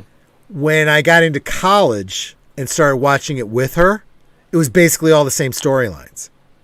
And then after I got married and was out of work for a period of time, I was watching One Life to Live, all the same freaking storylines. Sometimes it was the same characters, sometimes it was different characters, and it was just freaking ridiculous. I laughed. It's like I hadn't missed anything. It was incredible. But yeah, cool. So anyway, that's the show. Let's get into what's coming up tomorrow night. Netter's Network, right? Tomorrow night on Netter's Network, we will be watching. Netter, what are we watching tomorrow night? Bed Knobs and Broomsticks, Disney film classic with Angela Lansbury. That is some good stuff. That is a classic. I will be, as usual, simulcasting it on my Discord. My Discord is in the description below. Come join us. If you don't have your own copy of Bed Knobs and Broomsticks, you'll be able to watch it over there with me. So that's Saturday night. Sunday night, over on Geeky Geezers, over on this guy's channel. What are we going to be talking about? NFTs. No. Actually, Brie Larson apparently is involved with NFTs now, so we'll be talking a bit about that. That's breaking. Did she do a dumb? I think she did a dumb. She did something dumb. Other things. Shocker there, right? Talking about Scream 6 apparently greenlit. We'll be talking about Robin Hood with a twist. I think we'll have some Ghostbusters after. What the twist? Too. But yeah, with a twist. And I'm trying to think what else we'll be talking about. We'll have good stuff on Sunday, I'm sure. Yep. All your geeky news, everything you've missed throughout the week, will get you caught up. That's Monday. Tuesday, what's going on Mr. Matchstick's channel? Tuesday, we're having a special, I guess, six guest celebration of John Williams. So apparently, me and him and a bunch of other guests are going to be on talking about. He's a musical guy, isn't he? He composes music for things like Star Trek and Spider-Man, and I'm kidding. I'm just Star Wars and Superman and other things. He did music for like some TV shows back in the 60s and 70s, right? Yeah. Lost in Space and crap like that. Don't knock some of those TV composers. Some of them are pretty good. I joked because actually oh, he did. Those were still really, really good. Oh, okay, yeah. So the shows may not have always been good, but the music was pretty damn good. I remember one summer when I was off from school, they had like Lost in Space on at like 10 in the morning. I would get up and I would watch it almost every day. Because every episode ended with a cliffhanger. We'll have to talk about Lost in Space sometime on the good old days. That might be one for the Sure. We'll see. But and that's it until we're gonna do Tuesday, Wednesday, nothing because we're not gonna do a rewatch this week since we're doing the special on Tuesday. I'm trying to think, and then that brings us back to Friday, I suppose. Right? So yeah, next Friday we'll and I'll see if Stephanie Janicek wants to jump in there with us, or hey, even deleted scenes or anybody else who might be interested.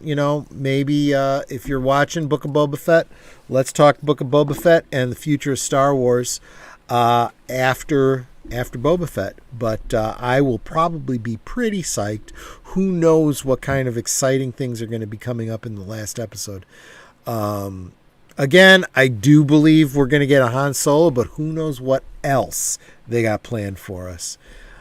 It's gonna be interesting. I think it's funny that I timed out the bout just long enough to get to the end of your stream before it could come back. Hey, you know what we're gonna get? We're gonna get a Willow Offgood will show up on the Book of Boba Fett finale. What do you think, huh? Maybe. Who? Willow Offgood from Willow.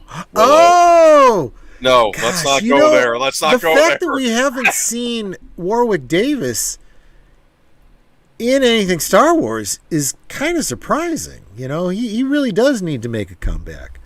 It might piss off Tyrion, but I don't give a shit. Anyway. But and in the coming weeks, I do want to get those of you, and I mentioned this in previous weeks, those of you that have channels that are trying to get started, reach out to me. I'd love to have you on as my guest so that we can, chat you up and get you in front of the 10 people that listen to me every week and make sure that they're subscribing to you. And people listen to it on the rewatch too. Think about that. Yep. And of course, we'll have Stephanie Janicek back whenever we want to talk Star Wars and what's going on behind the scenes. And I am trying to line up some bigger names. Some of the guests that you've seen in some of the bigger channels. I'm going to see if they might not be willing to stop by here. I have Mexican Iron Man does want to come back. I will have him back in the coming weeks. He's traveling right now, so I want to give him time to get back home before that happens.